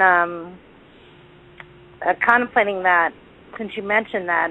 That's a new concept for me, but I'm really liking it. I'm understanding that. I mean, it's the only way I could get things. It's the only way I could get things to balance out and feel right. It's not about thinking my way through this. I have to feel my way through. That's just how it is. It's a good way to explain it, though. Well, that's exactly what happens with utilizing the tricky little bastard left mind, where it's subservient to what I feel, but I use it as the tool to sort out those feelings where I can convey them. That's the only use I have for intellect. That's it. That's it. I agree, because what you were saying about the intellectuals, it is definitely a big hurdle. It's very hard. The smarter you are, the harder it is, and to let that go and to not know or not analyze or not, I want to say not think. The more intellectual you are, you have two things. Again, good and evil. It has to be in both. So here's the thing. The gift of the intellect is being able to catch on to what's going on, and the curse is being so smart that you get deluded into thinking that is all there is. So again, and you really do, and your mind can scare the hell out of you. It can back you into so many corners that you can't intellectualize your way out. You know what I mean? No, I got to tell you about. I think it was about day 24, day 25, in solitary, and I remember standing up and of course, take a Gemini and throw him in there, and the free spirit air type, and me and everything else. And all I got to do is spend time with me and meditate, rationalize, and all the rest of it. And I remember this is when the higher self kicked in. I got up and it was just like it was pure madness what I was experiencing. Never mind the fact that they had put a guy that had just murdered a 12-year-old in the cell next to me, and I'm like in that energy, and of course the energy of the place to begin with just wasn't fun. And I literally just everything inside was just at explode point, and I just said no, just reel it in. You're fine. Everything's good. This is just an experience. And it was like taking that most insidiously angry bull by the horns and just taking a boot to its nads, dropping it to the floor, and saying, "You stay there," and it's it. So it's you literally get in positions, or maybe we put ourselves in positions to literally go out of our mind. Some situations are just so bizarre and unfathomable that your mind cannot compute it. No matter how many different ways you approach it, it's not right. It's not logical. And then you admit, okay, I'm crazy. And then you're like, accept, okay, I'm crazy. And then you go out of your mind, and that's where the peace comes. Yeah, again, no thought. It's taking control of that crazy emotional bull. And here's the thing, and I find myself constantly having to explain, and not because for any other reason than it needs to be. Emotions are good and evil. Intellectual is good and evil. It is what intent and what perspective are we looking at both of them from? And we have Steve in the call now too, by the way. I love Steve. Hi, Steve. Yeah. Hi, y'all. Good evening. Had to find my mute button. No worries. Oh, no, sir. Here, this is just no hillbilly. Hey. I did want to follow up on something from the other night. I was talking about that website that I put out there. The Team Law, I believe was the name of it. We were talking about. I have it on my computer. I looked it up. Okay. I did do a follow through on that. I told everybody I would. And I did get a hold of the trustee, which on the website they say he won't talk to anybody unless they're a beneficiary of the trust, and only between 7 and 9 o'clock certain days of the week. So I called their number that I found on the website, Colorado, and talked to the whatever woman it was that answered, and to make sure it was a legitimate phone number and all that stuff.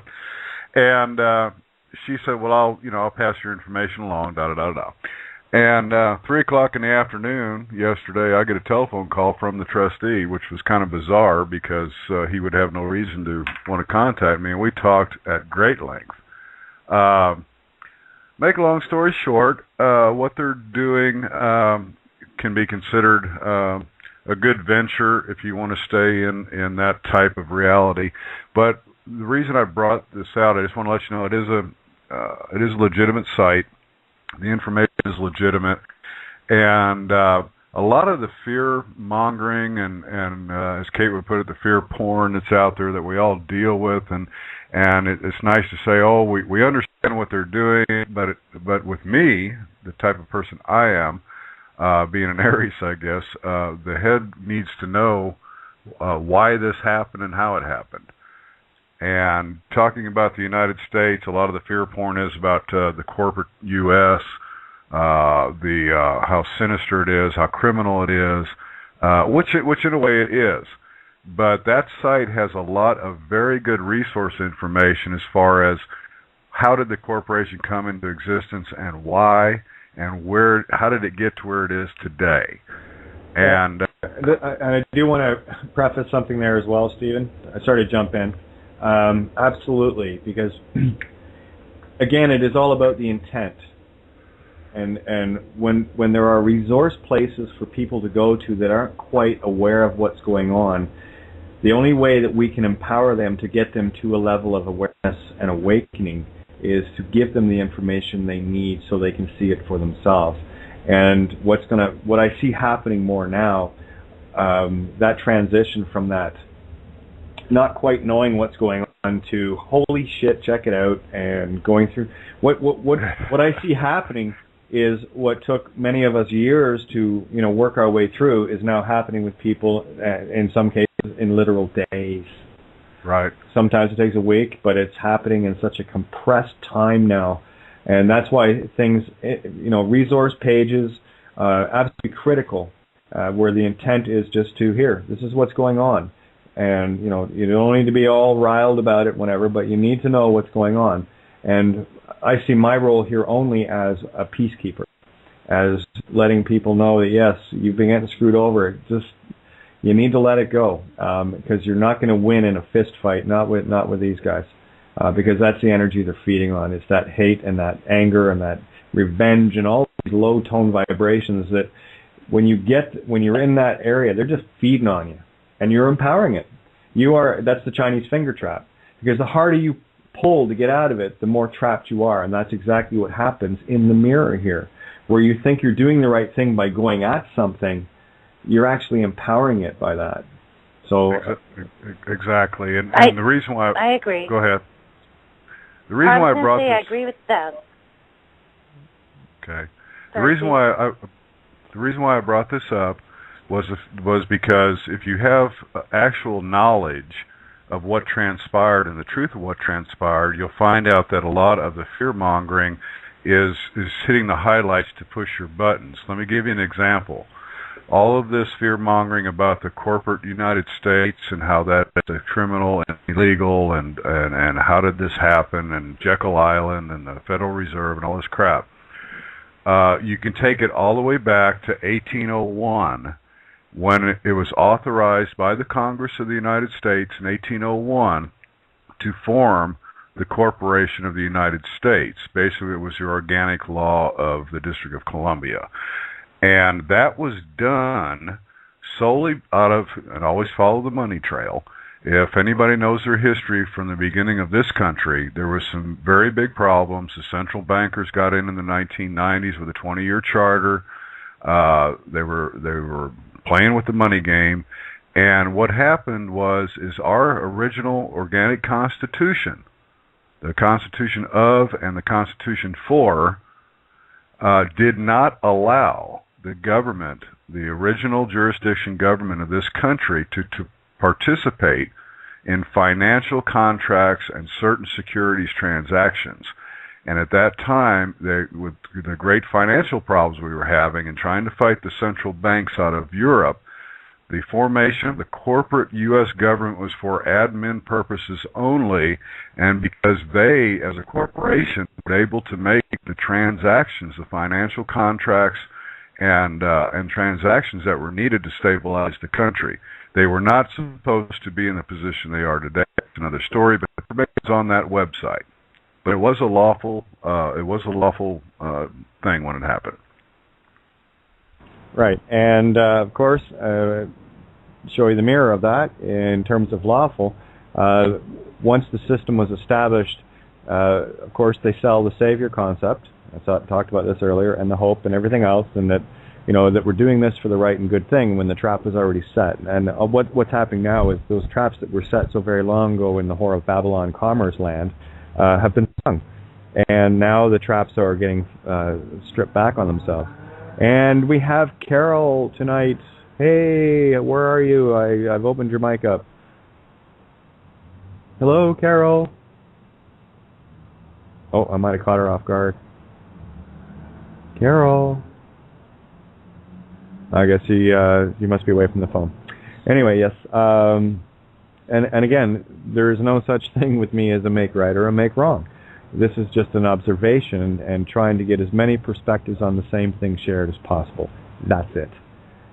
Because the more we can look at something from more angles, we get a better understanding of it. That way, imagine if you only looked at the Earth and it wasn't rotating, and you only looked at one spot, you wouldn't have a very good, perspective of the entirety of the planet, right? So this is about taking a look, from one side and keep going until you get the whole picture, and then you can decide what it is. By the end of it, hopefully, if you went completely around the planet, you'll understand that, well, this is a globe kind of thing, and it's got water and land and all sorts of neat holographic images that are projected. So there you go. Anyway, yeah, exactly, Steve. And this is the thing. People need to get at least the background information to understand that they are in a trap. And once they can see that, then they're going to start asking the questions of why. And what am I doing? Why am I supporting this? Why am I, voting my energy, my complete creative life source as a creator God away to somebody else that's just going to use it against me? And that's what happens. That energy that we give out is just used against us. That anger that people experience in vengeance and all the rest of it is just going to get used against you. and it's going to be used against you by a power that you are not completely aware of. So, yes, go ahead. I just wanted to say something about fear porn. To many new people who are waking up, I knew when I woke up to the lies and the devastation and how I was participating, it was absolutely devastating. And everywhere I turned, I learned how I was lied to and how I'm participating. And it was so devastating that I stopped and I lost everything. I became homeless. I couldn't function because everywhere around me, I saw it, and then I saw how I would be participating if I functioned or if I made any action. So I just wanted to give a little compassion to the new people as this awareness comes upon them. And I don't always call it fear porn. I call it education. I know you might not view it that way, but when it first starts happening and you don't realize that the medical institution lied to you, your education, the law, your family. Okay. Let me clarify. What you would deem to be education for most people is fear porn. That's why I use that. And when people get, I understand. When people get stuck in it, then it's fear porn. When people see it, and it's like watching a movie. Are you watching it to be entertained or educated? I understand, but people who are new to it and never saw it, it's not fear porn. It's just terrifying to learn that fast of what's going on. So they might be swept up in that, and I don't participate in that. I agree with you. That's what I was trying to say. Can I interject something on that? Please. I understand what you're saying, but what I was trying to point out to people is when you hear the fear porn, whether you're new to it or you're not, because I've been in it for many, many, many years, and I learn something new every minute of every day, is to take it upon yourself to listen to what they're saying and then do your own research and find out what is really true, because they're most of the time spinning a truth.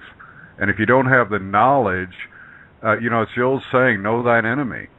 Don't take somebody else's word that this is what's happening and the reasons why. Find out why it's happening. Bingo. I agree with that. I've been with this 5 years, and then I actually even agree with Kate. Look within yourself. Mm-hmm. Ultimately, that's where the path leads. Well, that's it. So again, when observing the exterior illusion called this dimension of light, this one very tiny infinitesimal little minute spectrum that we exist in, all you're going to find, you're trying to find answers in that? Are you kidding me? No, you'll find the clues to get out of the trap. And that's as what Dirk was saying earlier, and what I've been talking about this week with the Yellow Brick Road. When you start to see these, look, another coincidence. When you start seeing these beautiful pieces that you've left for yourself for your own awakening, and of course the pieces have to be there. The all-knowing, no power, all-unknowing, all-creative power. It's part of the rules of the game, right? Yeah, the all-knowing has to tell us, and of course, there's a certain amount of safety in telling an imbecile a quadratic equation, because they're not going to understand it, right? It's pretty straightforward. Now, that being said, all the answers are there. They have to be. All manner of Well, the beautiful thing is and logic with me you. It dictates that it has to be there. Yes. You are going to be there for yourself, because everything's you, or me, or however you want to word that. Yes? Yeah. And it's like Dirk was saying earlier, with the Hawaiian saying, that is one I've known for a very long time, and it's very effective. And again, it is a matter of looking at, can you look at all of the, quote, misdeeds of ourself, be it in the form of, the Pope or the Queen or whatever the case may be in terms of, if they're hybrid, don't matter, they're still part of our consciousness here. Can we look at it and say thank you? I can look at it all and see it for what it is. Because in order for us to come out of this stupor of sleep, there's been some pretty drastic things done to wake us up, a pretty hideous thing. And this same energy from this, less than benevolent entity group. Parts of ourselves. Parts of, the dark, well, I can't even see how, I'm really changing my own speak these days. I make a very conscious effort of it. That these lesser aspects of what I would desire to be are feeding on it. And, you know, I'm just done feeding it. I'm done feeding the vampires. I've had enough. I'm not pro fear porn. I'm not pro fear porn. I was just saying that when I started seeing, then I just started cascading seeing a lot very quickly, and it was overwhelming. That's all I'm saying. And, it can be. It took me about a couple of years to digest that and work through it, and then learn how to be and maneuver in the world without participating in it, you know, because it's such a shock. I mean, you just can't even comprehend that such a thing exists. A wake-up call. I mean... Again, and it depends on what level people are ready to look, and that's one of the reasons why I have been so putting my foot down on anything that implants a negative, perceived negative, because I see the mirror. And again, what are you inferring? And in the beginning, God created light and saw that it was good, which infers that everything dark is evil. You know, it's hypnotic. That's an implant. That's planting a seed of an opposite thought. That how many people looked at it like that? How many people have ever asked the question? Well, if God said light is good, then everything else must be evil. Did you ever consider that option? Most people didn't. No one I've ever talked to has. You know, so again, when we say one thing, we're actually saying two things, right? Every truth is a half truth and a half lie. I'm just reinforcing what I perceive to be truth, the one side of it that I wish to look at. Is a plane flying? Yeah, go ahead. I was just going to say, is a plane flying or is the planet lowering itself? How are you looking at it? Right. Go ahead, man. That's the thing you just been saying. That's the double bluff, isn't it? You know. Yeah, double cross. Yeah, yeah. And Tracy, I want to say the whole thing about the fear porn, people waking up and having these shock experiences, going through the grief, etc. That for you took, you know, quite a long time and was very heavy to handle. I suggest that perhaps that isn't going to be the case for everybody coming awake now. I feel that this energy has changed so much that the ones. Okay, so that was what I wanted to interject on that. That what we woke up to was then, and this is now. So let's be more positive for the future. I hope so. Anyway. Absolutely. Well, I think this family that Kate has is bringing together are the forerunners, and I call it little dots of light all over the world, where we couldn't talk to each other and we had to do it alone in whatever capacity we could, and we figured it out and we did it alone. We went through the process and the grief and all the stages alone, and now we get to talk. And so it's beautiful for us. I'm just saying it might be a little more elevated than people just discovering it, and just be a little compassionate about remember when you first realize that the doctor's trying to kill you, you know? Well, yeah, absolutely. But I also want to bring to mind something that I'm not assuming of anyone. The only thing that I can safely assume is that I have the joy of knowing that the people that are tuned in with us right now are tuned in. And that gives me joy beyond joy. I also will not assume what anyone else or how anyone else is going to react to a truth when it's presented to them. I've seen all manner of reactions, and what Ninja just brought to the table is exactly what I see now. Is we're not going to be dealing with the same level of, oh my God, that we dealt with 3 or 4 years ago when this really started coming to a head. Because what's happened now is because as we rise in our own vibration, our own knowingness, what's happened is all during this, unbeknownst and unseen to us, I've been very well aware of it, I get to watch it, this is what I'm watching for. This vibration that we are rising up is creating a void and a vacuum beneath us, and what's happening is those that are not quite that high in vibe are suddenly being dragged up because natural law, dominant frequency. The people will wake up whether they want to or not, just by virtue of those of us rising our own vibrations and creating a better, universe, and that's what we're doing. So by default, as these lower vibrating people, where we were, are getting pulled up into it. How do you think we got pulled up? Right? Got pulled up into it. When they hit that level of vibration, they're also in that level of consciousness and awareness that downloads rather quickly. So that's what we're doing and we're creating a snowball crescendoing effect, and it's happening exponentially now. It's, again, the one seed became 2, became 4, became 8, and it has one exponential, and it's just going to continue. Let me just quickly reword it in a different way. I'm not disagreeing with you. You don't have to, actually, Trace. I know exactly what you're saying, hon, and it's okay. It's fine. Oh, but wait, this is beautiful. Okay, well, hit me with it. It's much like our children. Our children, we don't want them to have to plow through what we had to plow through, and obviously, naturally, we can watch them and see that they're already at the same level or a higher level because of themselves and because of us or whatever. So I don't feed my children fear porn. So I think of, so that's the analogy I want to put, is that people are, the whole thing is already higher. The vibration's already higher. Let me share a concept with you, because the reason why my daughters aren't anywhere near me right now is because I was trespassing all over their free will choice, thinking that I was making a better world for them. How dare I? All I needed to do was make a better world for me, because they are me. And in the process, again, I've looked at a lot of things that I have to experience to see what is my responsibility in it, as to why that happened, because everything in my life is 100% my fault. Whether it's good or bad, it doesn't matter. Okay? So, again, with the concept of wanting a better life for your children, it should begin not with... Not wanting, it already is. I realize that. I'm trying to get the concept. Okay, so bear with me. All right. Yep. Thanks. Now, see, you got to stop doing that, Tracy, because you derail me. You derail everybody. Let people finish their thoughts, please. Okay. I love you. I love hearing from you. Just be mindful. Okay?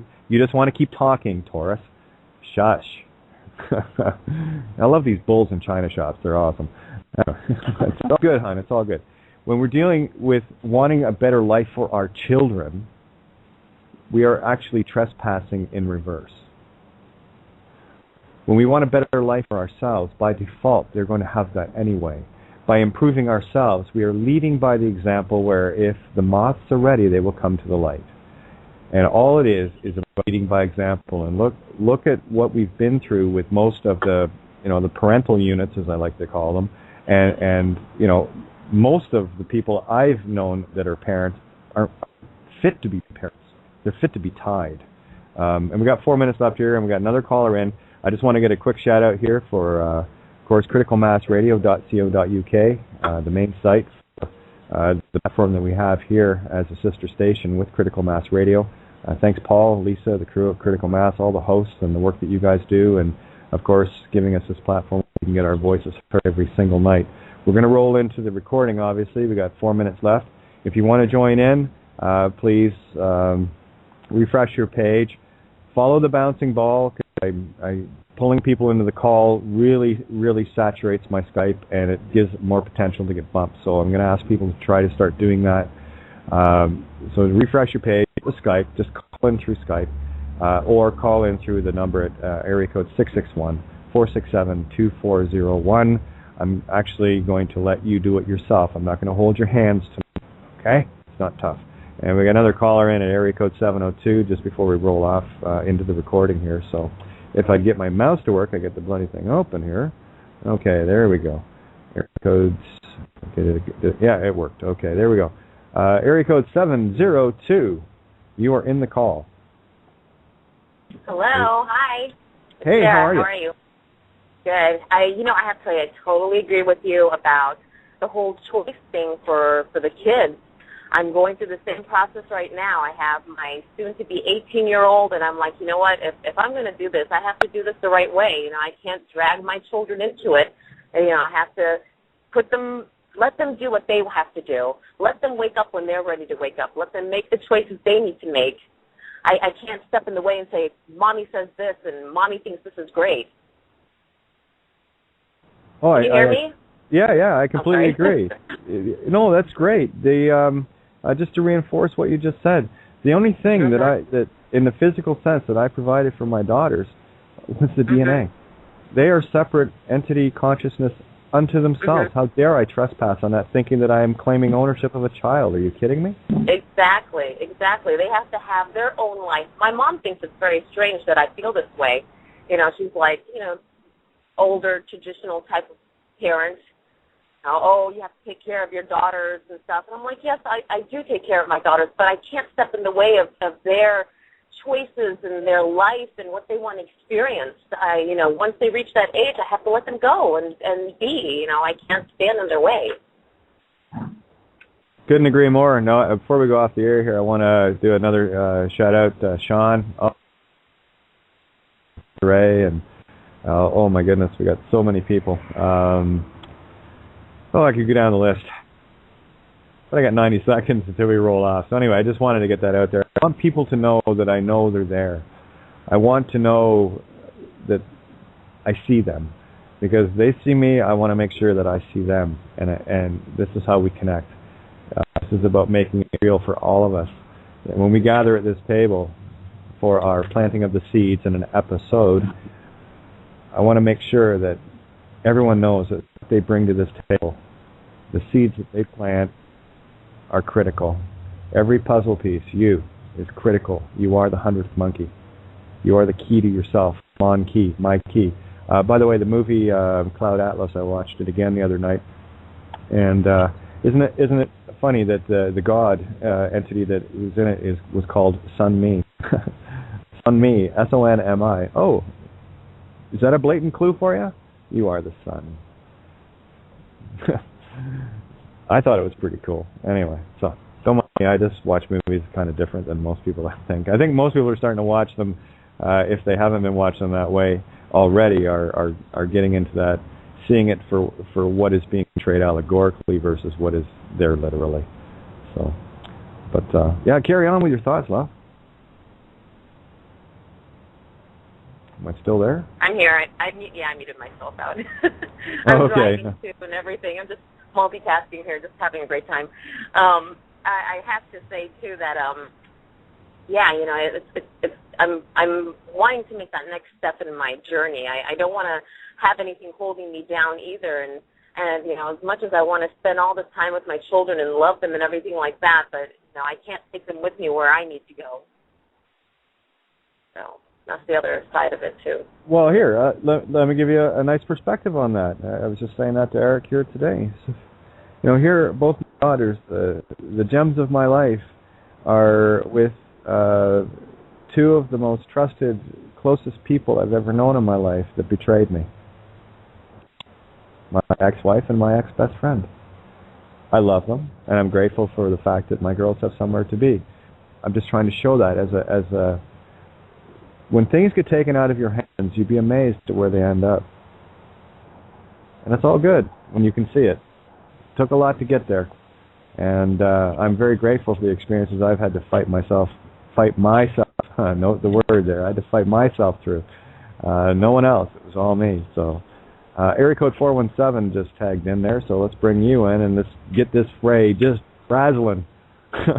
Thank you, Kate, for allowing me to share. Oh, I'm going to mute myself. Okay, your line's open. Jump in. Okay, anytime. Area code 417, you there? Hi, Kate. How are you doing? Kate? Yeah, it sounds like Jim. It's Jim. How are you? Good to hear from you. It's been a little while. Well, yeah, I've had a little disruption in life, so I'm just trying to deal with it. But I heard you were talking about a movie, and I really didn't catch the movie. Well, what's the name of it? Oh, sorry, I just muted myself out. I thought I was muted. Cloud Atlas. There's a few that I love to recommend to people. If you can see. Well, I would like to get a list. Cloud Atlas. Yeah. Okay, and what else would you recommend? Oblivion's great. Oblivion? Any of them are great. Another really good one, and I was pondering this one today, Clash of the Titans. The analogies and the allegories that are contained in Clash of the Titans, again, every movie I watch, it has the same story. I can see the same story running throughout everything. and can pick up on the clues. And again, the more I see it, all it does is it keeps reinforcing the I am that I have been for so very long doubting. I'm not doubting it anymore. I just look and I see. And I mean, Dirk brought that up like right out of the gate. You know, I got through my little, piss rant, and we got into exactly what we've been talking about, of finding the clues, finding your clues. They're there. We're just trying to show people now how to find them, how to see them. And when they start seeing them, that doubt starts to lift, and you start to become empowered. You start to enter that untouchable realm where these archons, I think that's the name that is used most common anyway, these archons are literally sterilized. They are neutered, and they are pushed back. I mean, Ninja did a beautiful visual of what she experienced, of seeing and becoming aware of these things that are around you, feeding on you for every ounce of creative juice you've got. And you are God, okay? So get over it. You've got enough energy contained in you to feed them all. All right? Yeah. So, when one of them, this is the thing, when one awakens and finally clicks on everything that needs to be clicked on, they can't feed on any of us anymore, because we are a collective consciousness. We are one. And we're learning to love ourselves all over again, and it's kind of fun. As hard as it is, it's fun. Yeah. Yeah. But, I haven't been around lately. I had Do you want to share? Well, I had quite it was quite a shock, actually. This was on the 10th of May, which was a Friday, and I was leaving work, and I looked at the boss and said, "Hey, have a nice weekend." And she said, "Yeah, you too." And 30 minutes later, I'm with a couple friends, and I get a text. And it says, "I've hired another agency to service my accounts, and your services are no longer needed." Oh, how lovely. And I looked at my friends and I go, "Wow, dudes, I just got fired." And they're like, "No, you didn't." And I said, "Yes, I did." I said, "Look." And they were like, "You've got to be kidding me." And I said, "Well, that's what it says." So anyway, so just trying to figure out how to get by. And anyway, but when you brought up the mention of the movie, I've had a little time on my hands while I'm looking for more work, but I was going through Netflix because I actually have been able to afford $9 a month, and I really hardly ever use it, but my kids do, but I don't. But I got on there and I was looking through, and I came upon The Grapes of Wrath.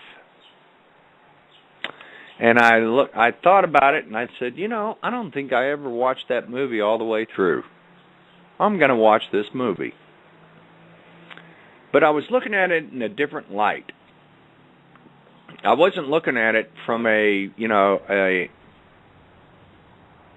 entertainment or documentary type of idea. It was, I want to hear what they're saying and what they experienced.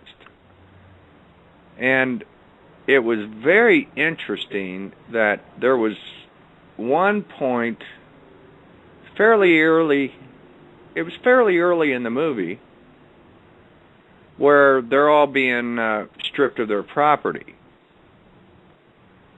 And I don't know who it was, the local county sheriff or whoever it was, drives up in the fancy car, and these people are living in shacks in Oklahoma, and they're arguing with them, and he says, "Hey, look, this isn't our deal, it's the banks. It's the banks." And I was like, oh my gosh, they just admitted it. Yeah, they're masters. And I went, oh, they just admitted it, and it was right there, and it was all. When was the grapes of rat done? Back in the 1930s or 40s? 30s. 30s, yeah. Yeah, and I was like, wow. And then they end up out in California trying to find work, and where did they end up? They ended up in the camps that were policed, and they were just raped. I'm sorry? They were barbed wired, too. Oh, yeah, and I'm like, yeah, and I was like, wow, look at this. This was, 80 years ago? Yeah, new eyes to see, though, eh? Oh, yeah, and I was like... Do you remember the part where they found the one camp where it was everybody worked together and they had a laundry but it was under the Department of Agriculture, and I thought, what is that all about? Oh, but here's what I got out of that. Called Animal Farm. Yeah, but here's what I got out of that. When they came to a place where everybody was willing to join together and help each other, instead of everybody fighting individually to try to help their family survive and not helping the family next to them. When they found a place where they could all work together, it worked. Bingo. So again, it's a mirror, mirror.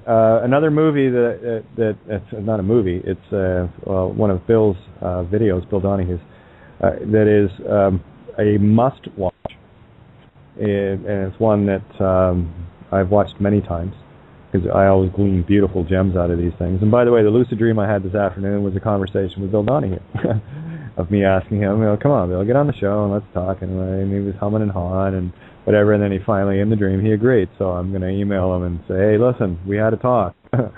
You said you would, so I'm going to try to get him on here again. Still, don't worry, we'll get Bill. When that happens, that's when this whole thing comes down. Watch. Anyway, the video number, if you go to hiddenmeanings.com, go to Bill's YouTube channel, Hidden Meanings, and it's actually the only one he has as his favorite, and which I thought was really cool because this is one of my all-time favorites. It's number 284, lowercase a. That's the number of the video, and he always has numbers on them so you can track them easier. So it's 284A. From Revelations, Rev, the sea called crystal. It's about, I think 45, it might be longer than 45 minutes, 50 minutes or something like that.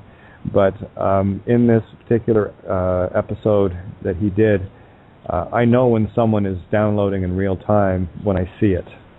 And Bill was particularly on fire with some incredibly poignant things. And actually during the video, he even says he got a download. He doesn't call it down. I call it downloading. But where his higher self said, "No, you need to say this."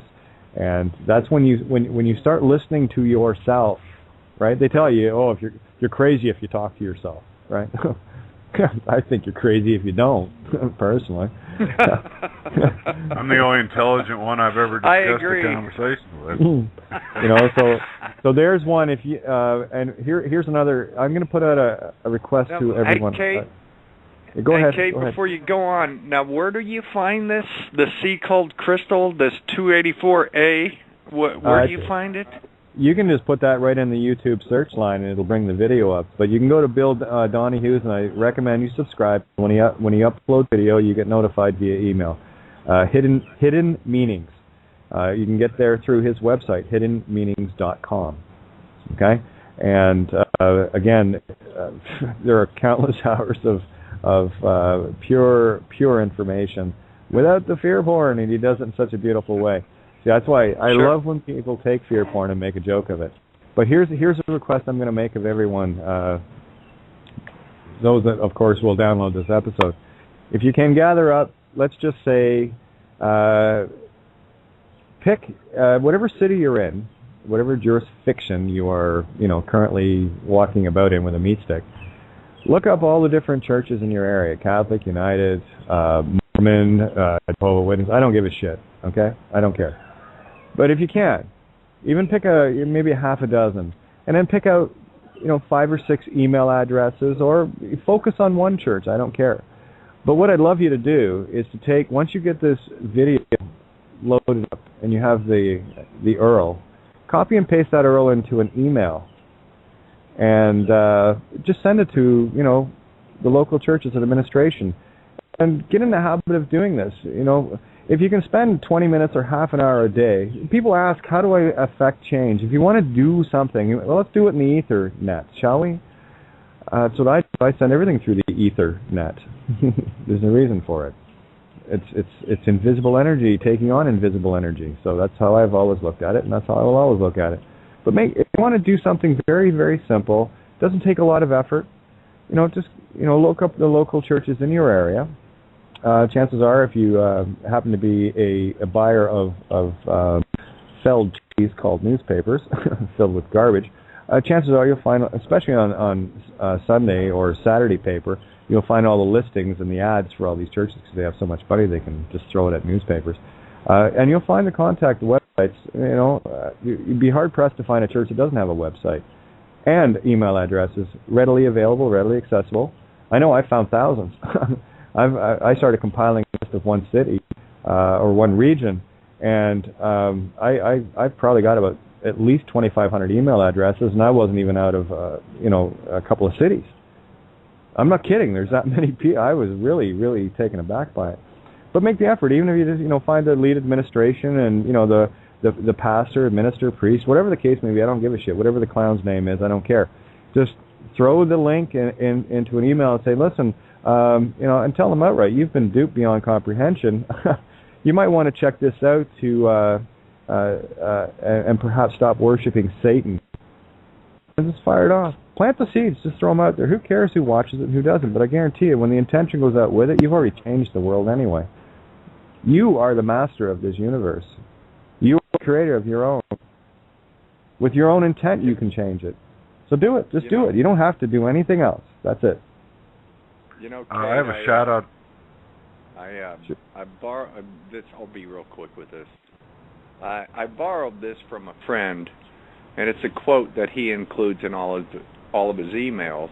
And now I kind of borrowed it from him. But here's the quote. It's a one-liner.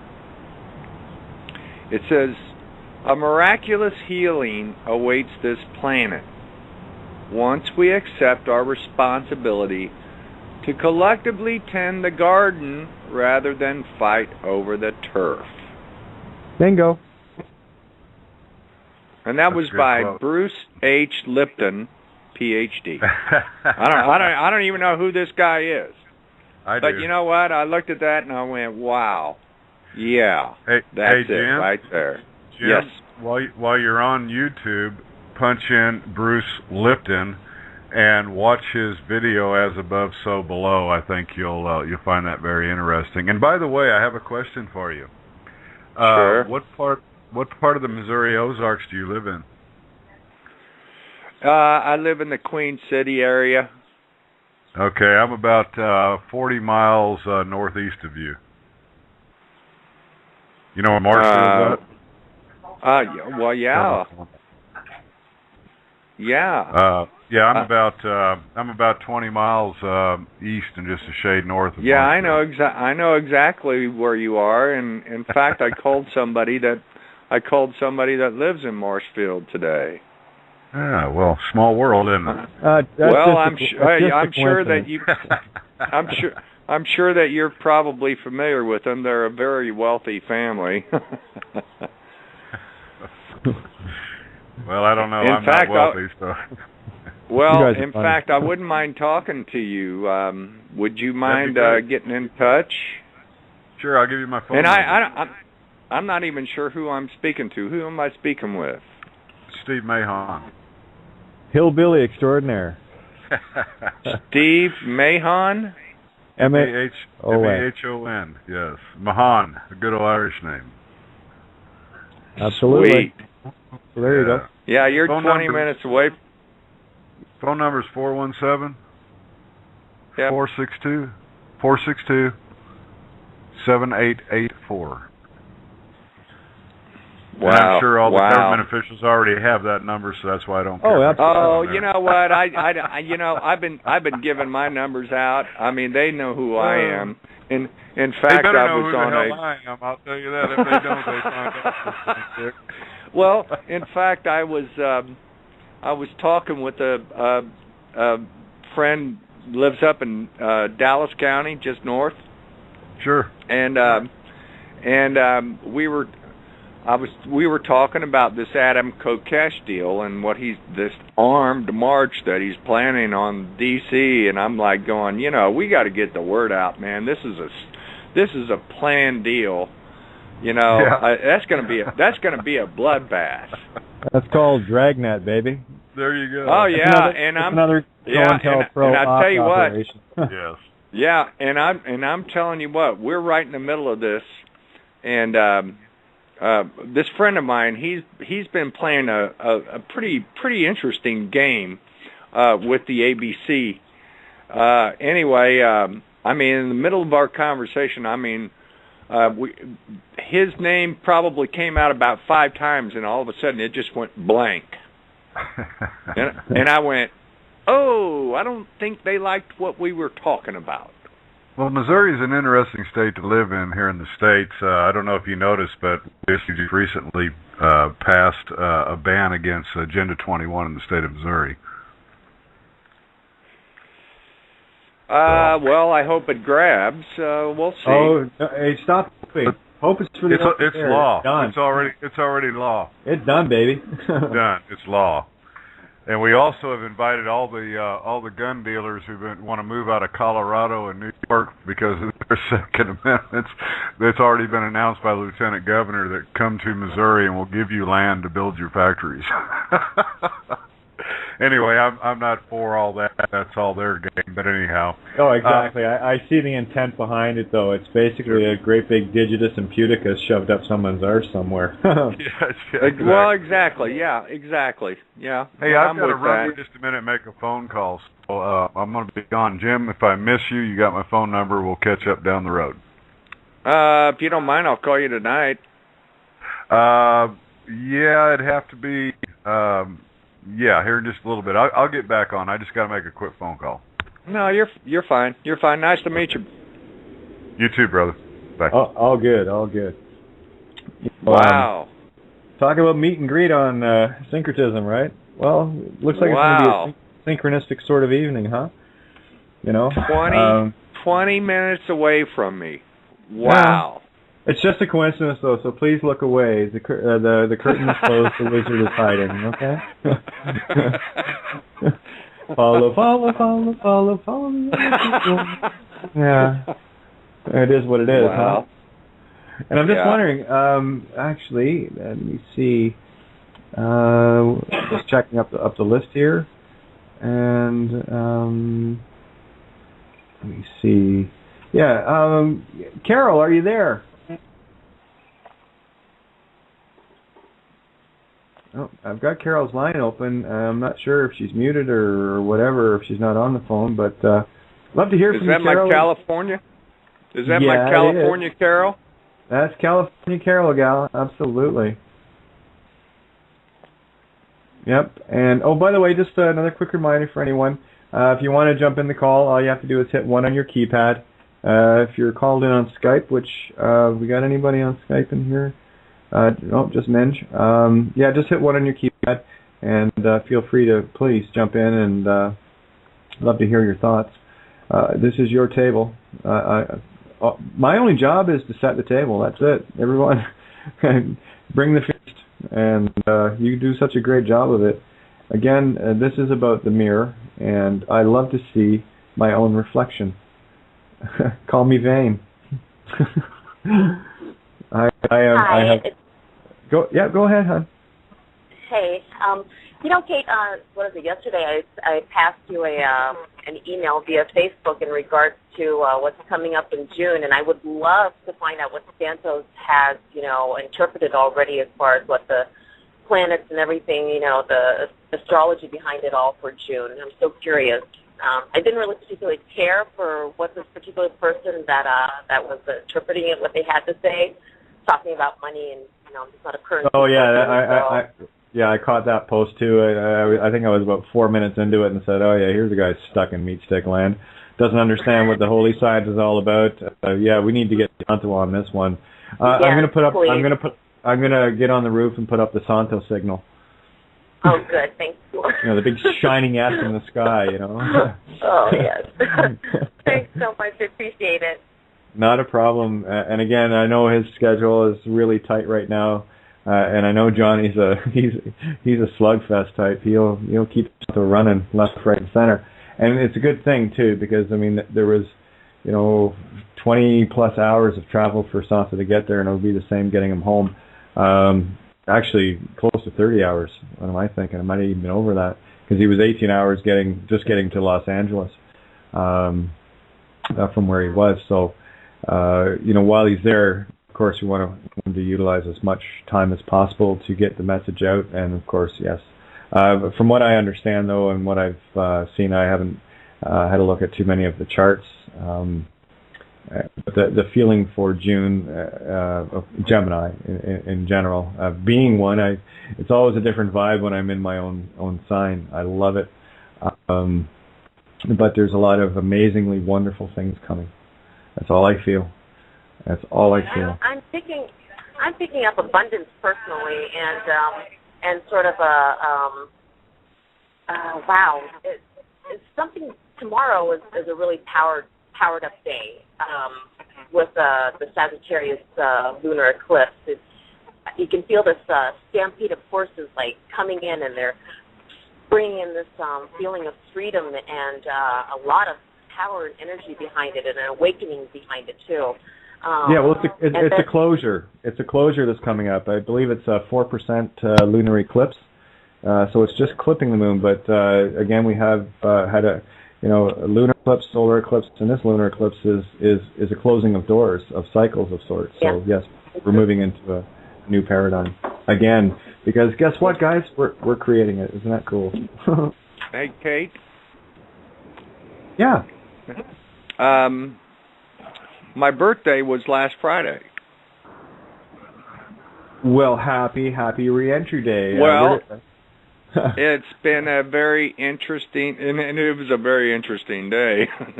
It was really weird. Nothing went right. It's kind of strange, but oh well.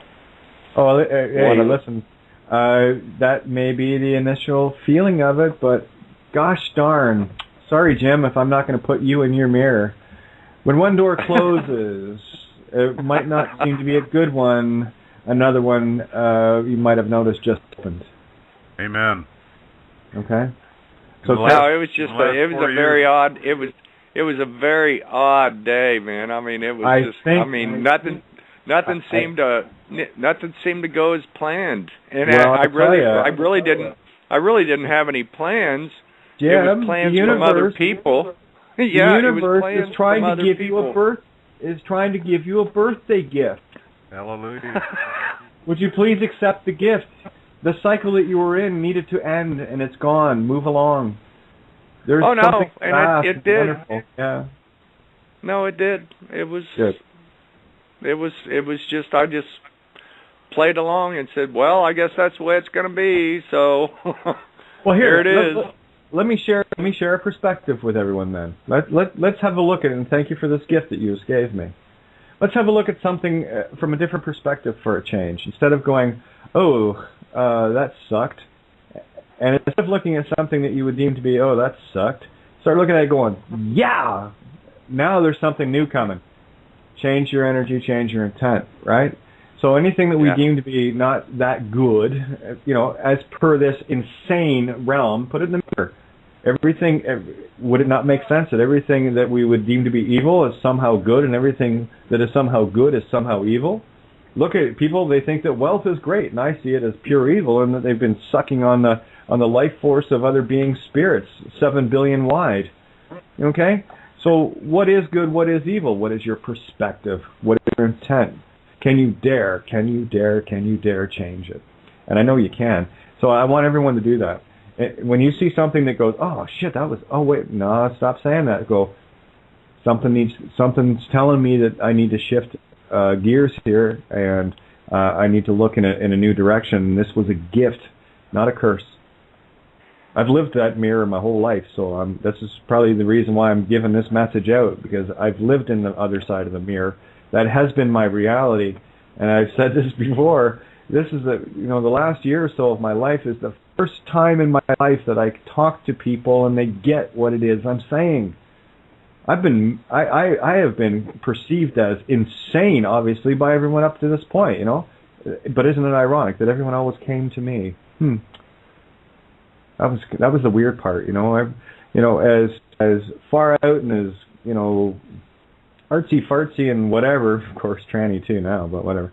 Wacky. Yeah, wacky as I was always the stable datum that everyone coalesced to. That always came to me when they needed something done. They came to me when they needed something said. They came to me when they needed things to get put into action. They came to me. Every time I would go in, like join the first band I ever joined, it was like I was quite content to be rhythm guitarist, and I opened my face and started to sing, and I said, "Oh no, you're fronting this thing." And I'm thinking I didn't want to do that. I didn't want anything to do with that. I was quite just happy being there. And every time I've walked away from, as people would deem it to be center stage, that's somewhere I never wanted to be. Guess what universe gave me? No, you're right there, bitch. Get on with it. And I go back to the Judge Bow's video. Oh yeah, that's exactly what I wanted. Yeah, look, everybody around the world, here's me again. Of course, then I have to take the lesson for what it is. I know why I'm doing this now, because I have zero vested interest in desire to be it. So I'm neutral. I have no vested interest in it at all.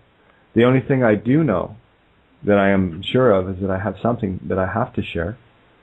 And the only place I can share it is here, and the universe has made damn sure that it was. At every turn, every time something went south as far as radio, the next day, I was on another station. And I didn't even go looking for it. It came looking for me. Hey, Funny. Can I jump in real quick? This is Circus Workers Yeah. Circus. So, Jim, I just wanted to add in, you're talking about your job and everything, and what's just something that I think might help. I don't know. My brother calls me about 3 months ago. He's in March sometime, and he had gone into work on a Wednesday morning, and then his boss is there. Oh, how you doing? Good. Okay. Yeah. Oh, I need you to come to this meeting with me real quick. And he walks in. Of course, there's personnel people there. So, oh, this is that kind of meeting. And so he got fired from a job he was at REI in the headquarters there in Seattle, 25 years, and he had, in the previous year, had won the highest award they give company-wide. They give to one guy, and that year he won it. So they get rid of him after all these years, and he's just top-notch employee. And you kind of scratching your head. They get rid of like 50 people that day, and lo and behold, he calls me up a week ago, and he says that I don't know all the little details, but just says that him and his wife were hanging out at some get-together with maybe some church people or something, and I don't know what all, but there was a band that they had performing, and they had a couple guys come up from Oregon, play. They get together and they play together, and before the gig, they asked my brother. He goes, "Hey, can you come up and do a song with us?" He goes, "Yeah, sure." And my mom was always told my brother he could sing, and he asked him if he'd do Dwight Yoakam. He goes, "No, I don't want to do Dwight Yoakam." He goes, "Okay, how about Waylon?" He goes, "Okay, sure, I can sing." They want him to sing "Good-Hearted Woman." You know that one? Yep. By Waylon Jennings. Good-hearted woman, love with you, good time, man, that one. So he gets up there, and this is about an hour into their set, and he's all nervous, and he misses the intro, and he comes in. They come back around, and the guy gives him a nod, and he starts singing, and all of a sudden everybody starts, clapping, and cheering and standing up, and I mean, he just gets into it, and he just like, wow, gets just blown away. He'd never done anything like that before in his life, other than in I think junior high he was in a play. I don't think he sang or anything, but he just and I say that because who knows if he had been in that state of mind of, hey, I could care less. I'm out of work and whatever. I'll do it. And he may not have been in that same mode if he'd not lost his job. I don't know. And now he's like, the guys are like, okay, every time we do a gig, you're going to sing that song for us. And he's like telling me, man, they're doing one, and I'm psyched about it. It's like he gets one song to sing, but he does a good job. And I almost sense that he's like, you know what? Maybe I'll just go into music or something. And what if he does? That'd be awesome. It'd be fun. But it's just something that he's open to because change in his life. Maybe that's what it will take. Some people. So I don't know. Whatever it's worth, I just felt like I should share that. Well, here's the thing. The saying is, when one door opens or one door closes, another one opens. The illusion is the door. Yeah.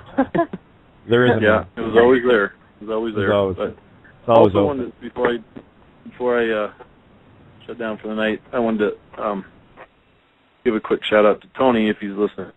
I don't know if he goes back and listens to stuff, but I just wanted to say the same brother made a always. I don't know where he got it from, but he was in high school and he just made the comment. He goes, well, life is too important to take seriously. So I kind of feel Tony's angst when he would talk and he wasn't getting out what he wanted to say. And I've run into situations where I've said something meaning one way and people take it completely opposite. And I know Tony will figure it out. But again, just hang in there, Tony. We love you. Absolutely. Don't take life seriously. and that's the other thing. That's the other thing I want to share with people too. People forget that it's not just on the air. Most of the conversing I do with Tony is off air, and I have to say that the message that he has and had is absolutely vital. However, the only thing that for me, and I'm not going to stand here and defend any position, his or mine. That's not my style. The only thing that I was having issue with was reinforcement of negative ideas without solution and getting people focused on things that are outside of themselves. And that's all. And absolutely, that's the gift that he brings to the table of the knowledge of what everything is and to see it for the illusion that it is. And it's letting go of that illusion. And I've had many discussions with Tony on this. And I can only hope that he downloads the episodes. I even told him, I talked to him a couple of days ago, grab the last few episodes and start to get a grasp of what the message really is and how responsible we are in getting that out to people in a very positive way, where people aren't going to have seeds planted to them. I'm not going to stand here and tell people what they don't know. I'm going to suggest that you may not be aware of what you don't know, and that's a completely different paradigm. This is not about, and I go back to, I think it was October, November. I guarantee you, as soon as I decided that, I got it, because I was corrected on it about, calling people sheeple. I was just reinforcing the idea that they're sheeple, and I stopped reinforcing that idea. And these are my growth curves. Every day that I'm on the air, there is something new that blossoms within me, and I see things from 2 or 3 weeks ago that I won't do now. This is an evolution of myself, and that's when I see things stagnating. And I've said this probably every show. The unfortunate gift I have is that I can see the most beautiful essences in the universe. I don't need to listen to anything anyone thinks they're saying, because everything comes through in the vibration for me. I know exactly what their intent is. I'll never misjudge anyone on what they're saying, whether it's spoken or typed, because the intention, for whatever reason, is always right in my face. You know, it's like someone could type, "Hey asshole," and I'll know whether they mean it, "Hey asshole," or "Hey asshole, how's it going?" You know, because I feel the sigils, I feel the vibrations. That's it's a song to you. It is. It's all a song to me. I'm an empath. Everything, and it took me a lifetime to, really figure out what it is that I am in terms of a radio transceiver, and that is the one thing, one constant thread that has ran through my life. I can walk into rooms and feel the energy of everybody, and I often wondered why sometimes I walk in places and there's nothing really noticeable, but it's gut wrenching, sick kind of feeling of, and find out later that there's some nasty energy flying around. It's like today when I went out, like I said, I went out to grab a couple of things, lettuce and tomatoes, and when I'm walking around anywhere, I can feel everyone around me. And I can feel when people are kind of going, and I'll tell you, the joy of it lately is, one, I don't give a shit. That's cool. Yeah. That really lets off a lot of that stress. I got to tell you, being beings like me is not an easy walk, I promise you. But at the same time, I can also tell when, when something negative is being projected at me, be it confusion, be it whatever. I don't really particularly care what it is. But I'm certainly, what was the T-shirt I wanted to make?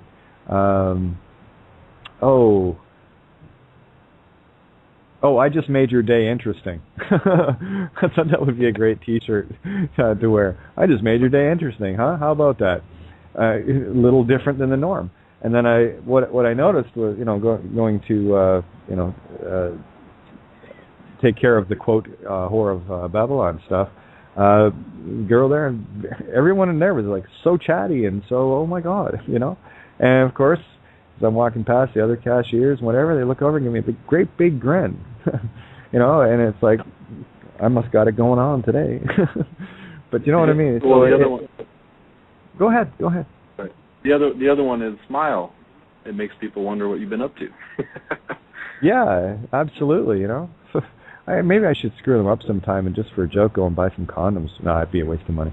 But anyway, do you know what I mean? Just not quite sure. Yeah. Just made your day interesting. Part 2. Exactly. Hey, Dirk. Yeah, Dirk. Hey, Steve. I heard you earlier. Yes, Steve. I heard you earlier talking about not paying income tax. It was kind of interesting. I was watching an episode of C-SPAN. We got these, this IRS crap going on here. And I can't remember the congressperson that was asking the questions, but the question was asked of the head of the IRS whether income tax was voluntary or mandatory. And he said no. He said personal income tax is a voluntary tax. It is not a mandatory tax. So that was announced in Congress. I believe it was yesterday on C-SPAN. So I thought you'd like that. Oh yeah. Wow. The veils are dropping, guys, and this is the pressure of being that high vibration that is forcing those inside. And I said it takes about 1,000 of us to be aware peacefully to make one of them inside, and of course they have an exponential power to change inside. That's why it has to be so many of us to do that, because they're so veiled. But look what happens, right? It is voluntary. Now it's on the record. Now the people are going to hear it, and they're going to start asking why. Why? They're going to say, where the hell's my money I paid you all these years? Well, hey, let's have a look at IRS as a anachronism. They're just missing one letter, the second I of iris, which is carry on. Check this out. Which is, of course, the iris is of the eye, the one eye, the mono eye, the money, the God they worship. So I'll give you another little tidbit about the IRS if nobody knows about it. I believe it was 1938. I'm not sure of the date exactly. U.S. Supreme Court ruling that the IRS was an unlawful corporation doing business as a foreign entity in the United States, and thus they were kicked out of the United States and became embedded in Puerto Rico along with the ATF, and they are a foreign country. The IRS is under the Treasury of Puerto Rico and doing business in the United States, collecting money from us voluntarily and sending it to the IMF. Bingo. And the same thing happened here in Canada. I think it was 1950. There was I think it was 1950, 52 in that time frame. An individual had been challenging, was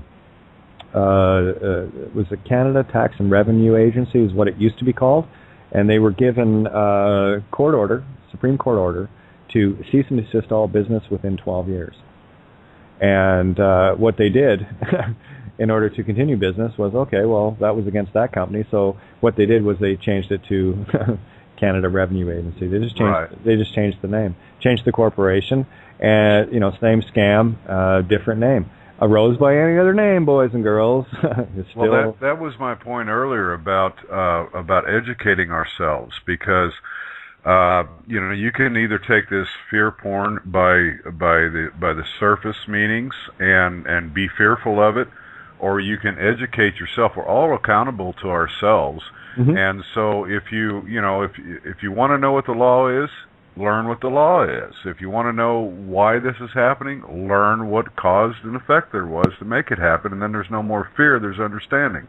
And I will add one thing to that as well, because there are many of us, so many of us, a few in the category I work in, but so many of us that know all these things that got us trapped and things.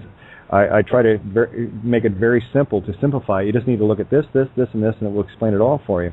And here's the joy. Like I said, I've got literally countless documents written, legal, you name it, blah, blah, blah, blah. And everything that I have done in terms of usefulness of now is absolutely useless. However, what it is, I only deal in it now, right? What it is a building platform that I can actually, everything that I've done has been codified every step of the way on paper and on air. Everything, I've got one monster trail behind me. But here's the joy of it. This is the foundation that got me here. It's not relevant now in terms of using it, but it is very relevant in seeing the trail as to how it unfolded. And that's all it is. It's a book. And what we're in right now is the last chapter. We're on the last page. And I agree.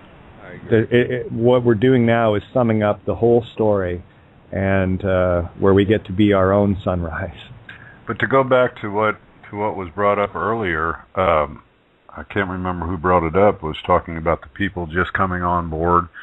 And I made a comment the other night about we're playing in a multiple layered chess game here, and I'm still on level 3. I don't believe I've reached quite the top of the game yet.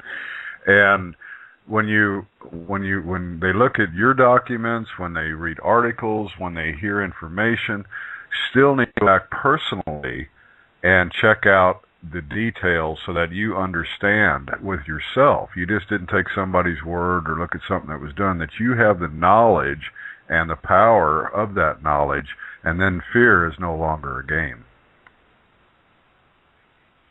Hey, Steve. This is Dirk again. Oh. I just want to kind of respond to that. The whole IRS thing is that it's kind of one of those things where I was coming out of the church. We started our own Bible study, that kind of stuff, and we quit doing holidays and all that stuff. It's just like we could see at that time what it was about, and I quit following. I'm more the type that I try to listen to my gut as possible and go with it, because I know it's what the truth is, but at the same time I didn't do anything to change my standing. I think honestly I wrote a little note with it. I didn't even keep a copy of the note. Just said, hey, I can't pay, and I don't know when I'll ever be able to pay, kind of thing. And I hadn't heard from them. I'd get things that say, okay, is this your address? And I just wouldn't respond. Obviously, they have my address. They sent it to me, right? So, but it was bizarre because I talked to a friend 2 days ago. I think it was 2 days ago, and then yesterday, right? And he's asked me this before. He goes, well, how come they don't contact you? How come they don't tell you, you got to pay this and that? And I said, honestly, I don't know. I don't know why.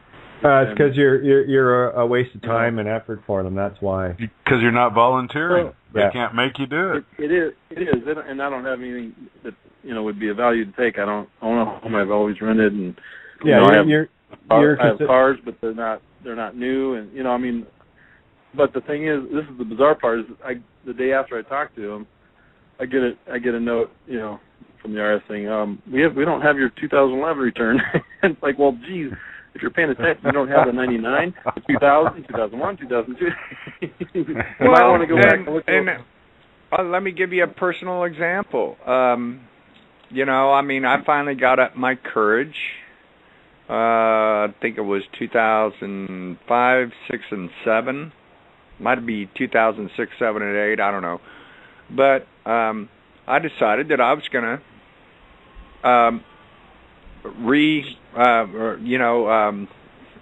amend my returns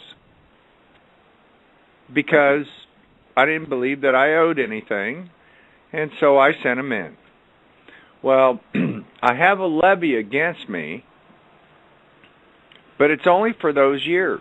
You don't have a levy against you. I'm going to change the subject here. Hang on, but Jim. Wait, Kate. All right. That's not the point. That's not the point that I was trying to get at. All right.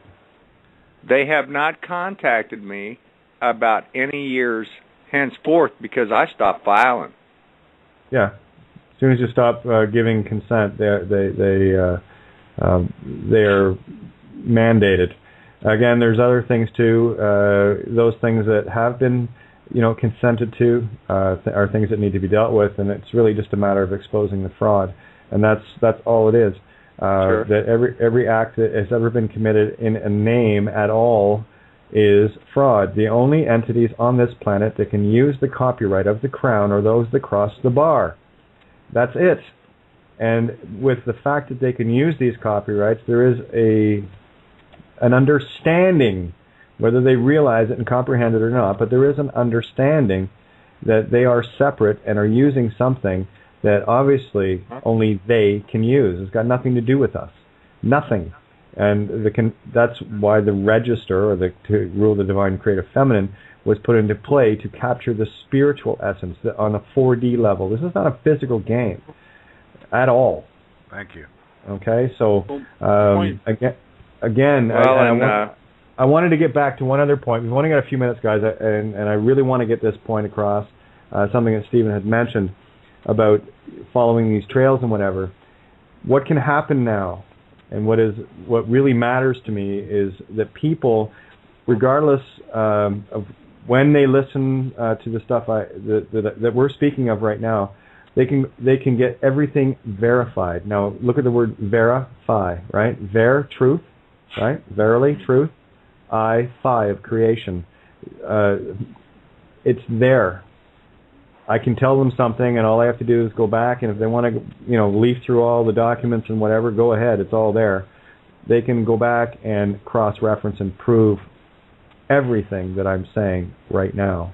That is the foundation that we've all built, and that's why the education and the track records of all of us matters, so that when we do share something with someone, we can give them something to go, okay, well, you don't believe me, that's fine, but here's where it is.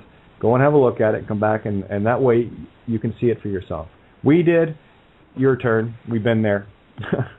Okay, so there, and we got about 8 minutes left, guys, so I just want to let you know, so carry on.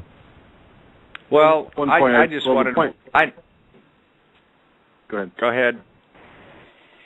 I was just going to say the point I was kind of making was that I'm reacting, doing what I believe to be true, and now I'm kind of going backwards down the yellow brick road, picking up the pieces, going, okay, there it is, and that's what I didn't know at the time, but I was in reactive mode instead of, I got to figure all this out first before I do anything, and I don't know, it's just that's kind of how I do things sometimes, and it's always good to go back and verify it and relearn it and make sure you know it. But you know it exactly. I agree. Just now that you can, even if you respond, just say, hey, I know it's a fraud. they're gonna. No, it's they're not gonna touch it. yeah, they're not going to touch it. And we have another caller in here that just came in, so I want to get them on before we exit the recording here. Area code 508. Hi, Kate. Hey, how are you? Hi, it's Jennifer calling back again. Yeah, good to hear from you. Hi. Good. Yeah, I wanted to make sure that I called and let you know I've been trying to listen to most of the night, but my son was at a 4-H, so I'm sitting in the 4-H gate and, with the earbuds in my ears trying to listen to you. So yeah, I just wanted to, let you know that I was chiming in tonight and hearing what was going on. And also, my son, he's funny. His name's Noah. He's 11. And last night after I got off the show, we were kind of sitting around the table talking about things because we're pretty open with my young son about everything that's going on. And he came up with something, and I thought you'd chuckle about it. And he said, we're going to make a T-shirt or a bumper sticker that says, I used to be Maine. I was what is it? Say, go ahead. I was mainstream before I was cool. Awesome job, my friend. From the mouths of babes come the ultimate truth. All right, all you big men and women out there, all you grown-ups, you just heard it from the mouth of an 11-year-old. Let's get busy, huh? Yeah, you just turned 11. I just wanted to make a couple short comments. The IRS thing, it was probably about 8 months ago, and I've been studying this for 20 plus years. And all of a sudden, somebody says, you need to go look at this manual. It's right on the IRS website. So I think it's 6201. And I go and I look at it, and it says that the 1040 is an income tax return. But then if you go look at a 1099 or a W-2 or a W-4, those are all gift or estate tax. And I went, wait a minute. What do you mean? Well, how can you attach a gift or estate tax form to an income tax form? Well, pretty simply, you just gave them the money. It's a gift.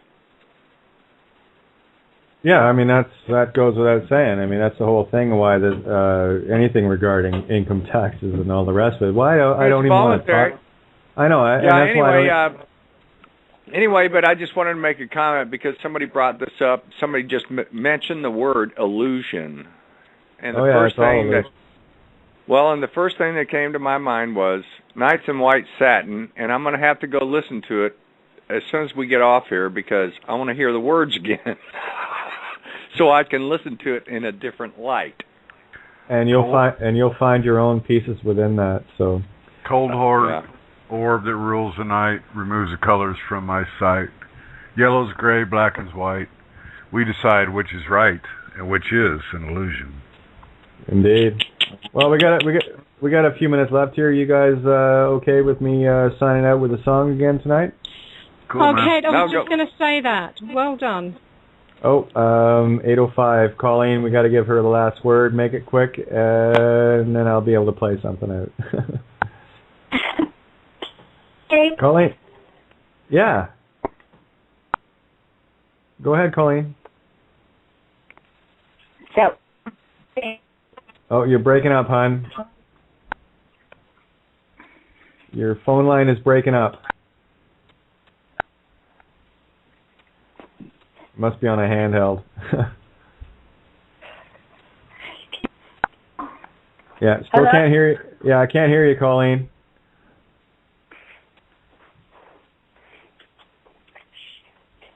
Yeah, I don't know what's up. I'm letting you talk to me. Yeah, there you are. Can you hear me, Kate? I can hear you now. No. I just wanted to tell Steve, yes, that was one of my favorites. And you decide which is the illusion. Beautiful, Exactly. beautiful call tonight. Much love to all. Much love to all, and I'm going to sign out with Feel the Broken Dreams, everybody. We're not going to get to the end of it. We kind of ran past how long it is, so I'll just say thank you to everyone, and we'll continue this little party tomorrow night, 7 to 9 p.m. Eastern Standard. Fantastic. Thank you, right. Kate, and thank you, everyone. Yes, Thank you. you're all fantastic. Thank you so much. Oh, the pleasure's mine, guys. Much love to everybody, and thank you for being the most perfect reflection of me. I've never seen before my eyes this dream. I've never known what makes this child to see. Like tears from a mountain pouring gently to the sea, a curiosity. Will you dare to touch my soul? Is love so frail that we can't hope to be more than we are, more than our hearts can see? And if for any reason on this field of broken dreams we stand to lose it all, then for you, yes, I do it willingly.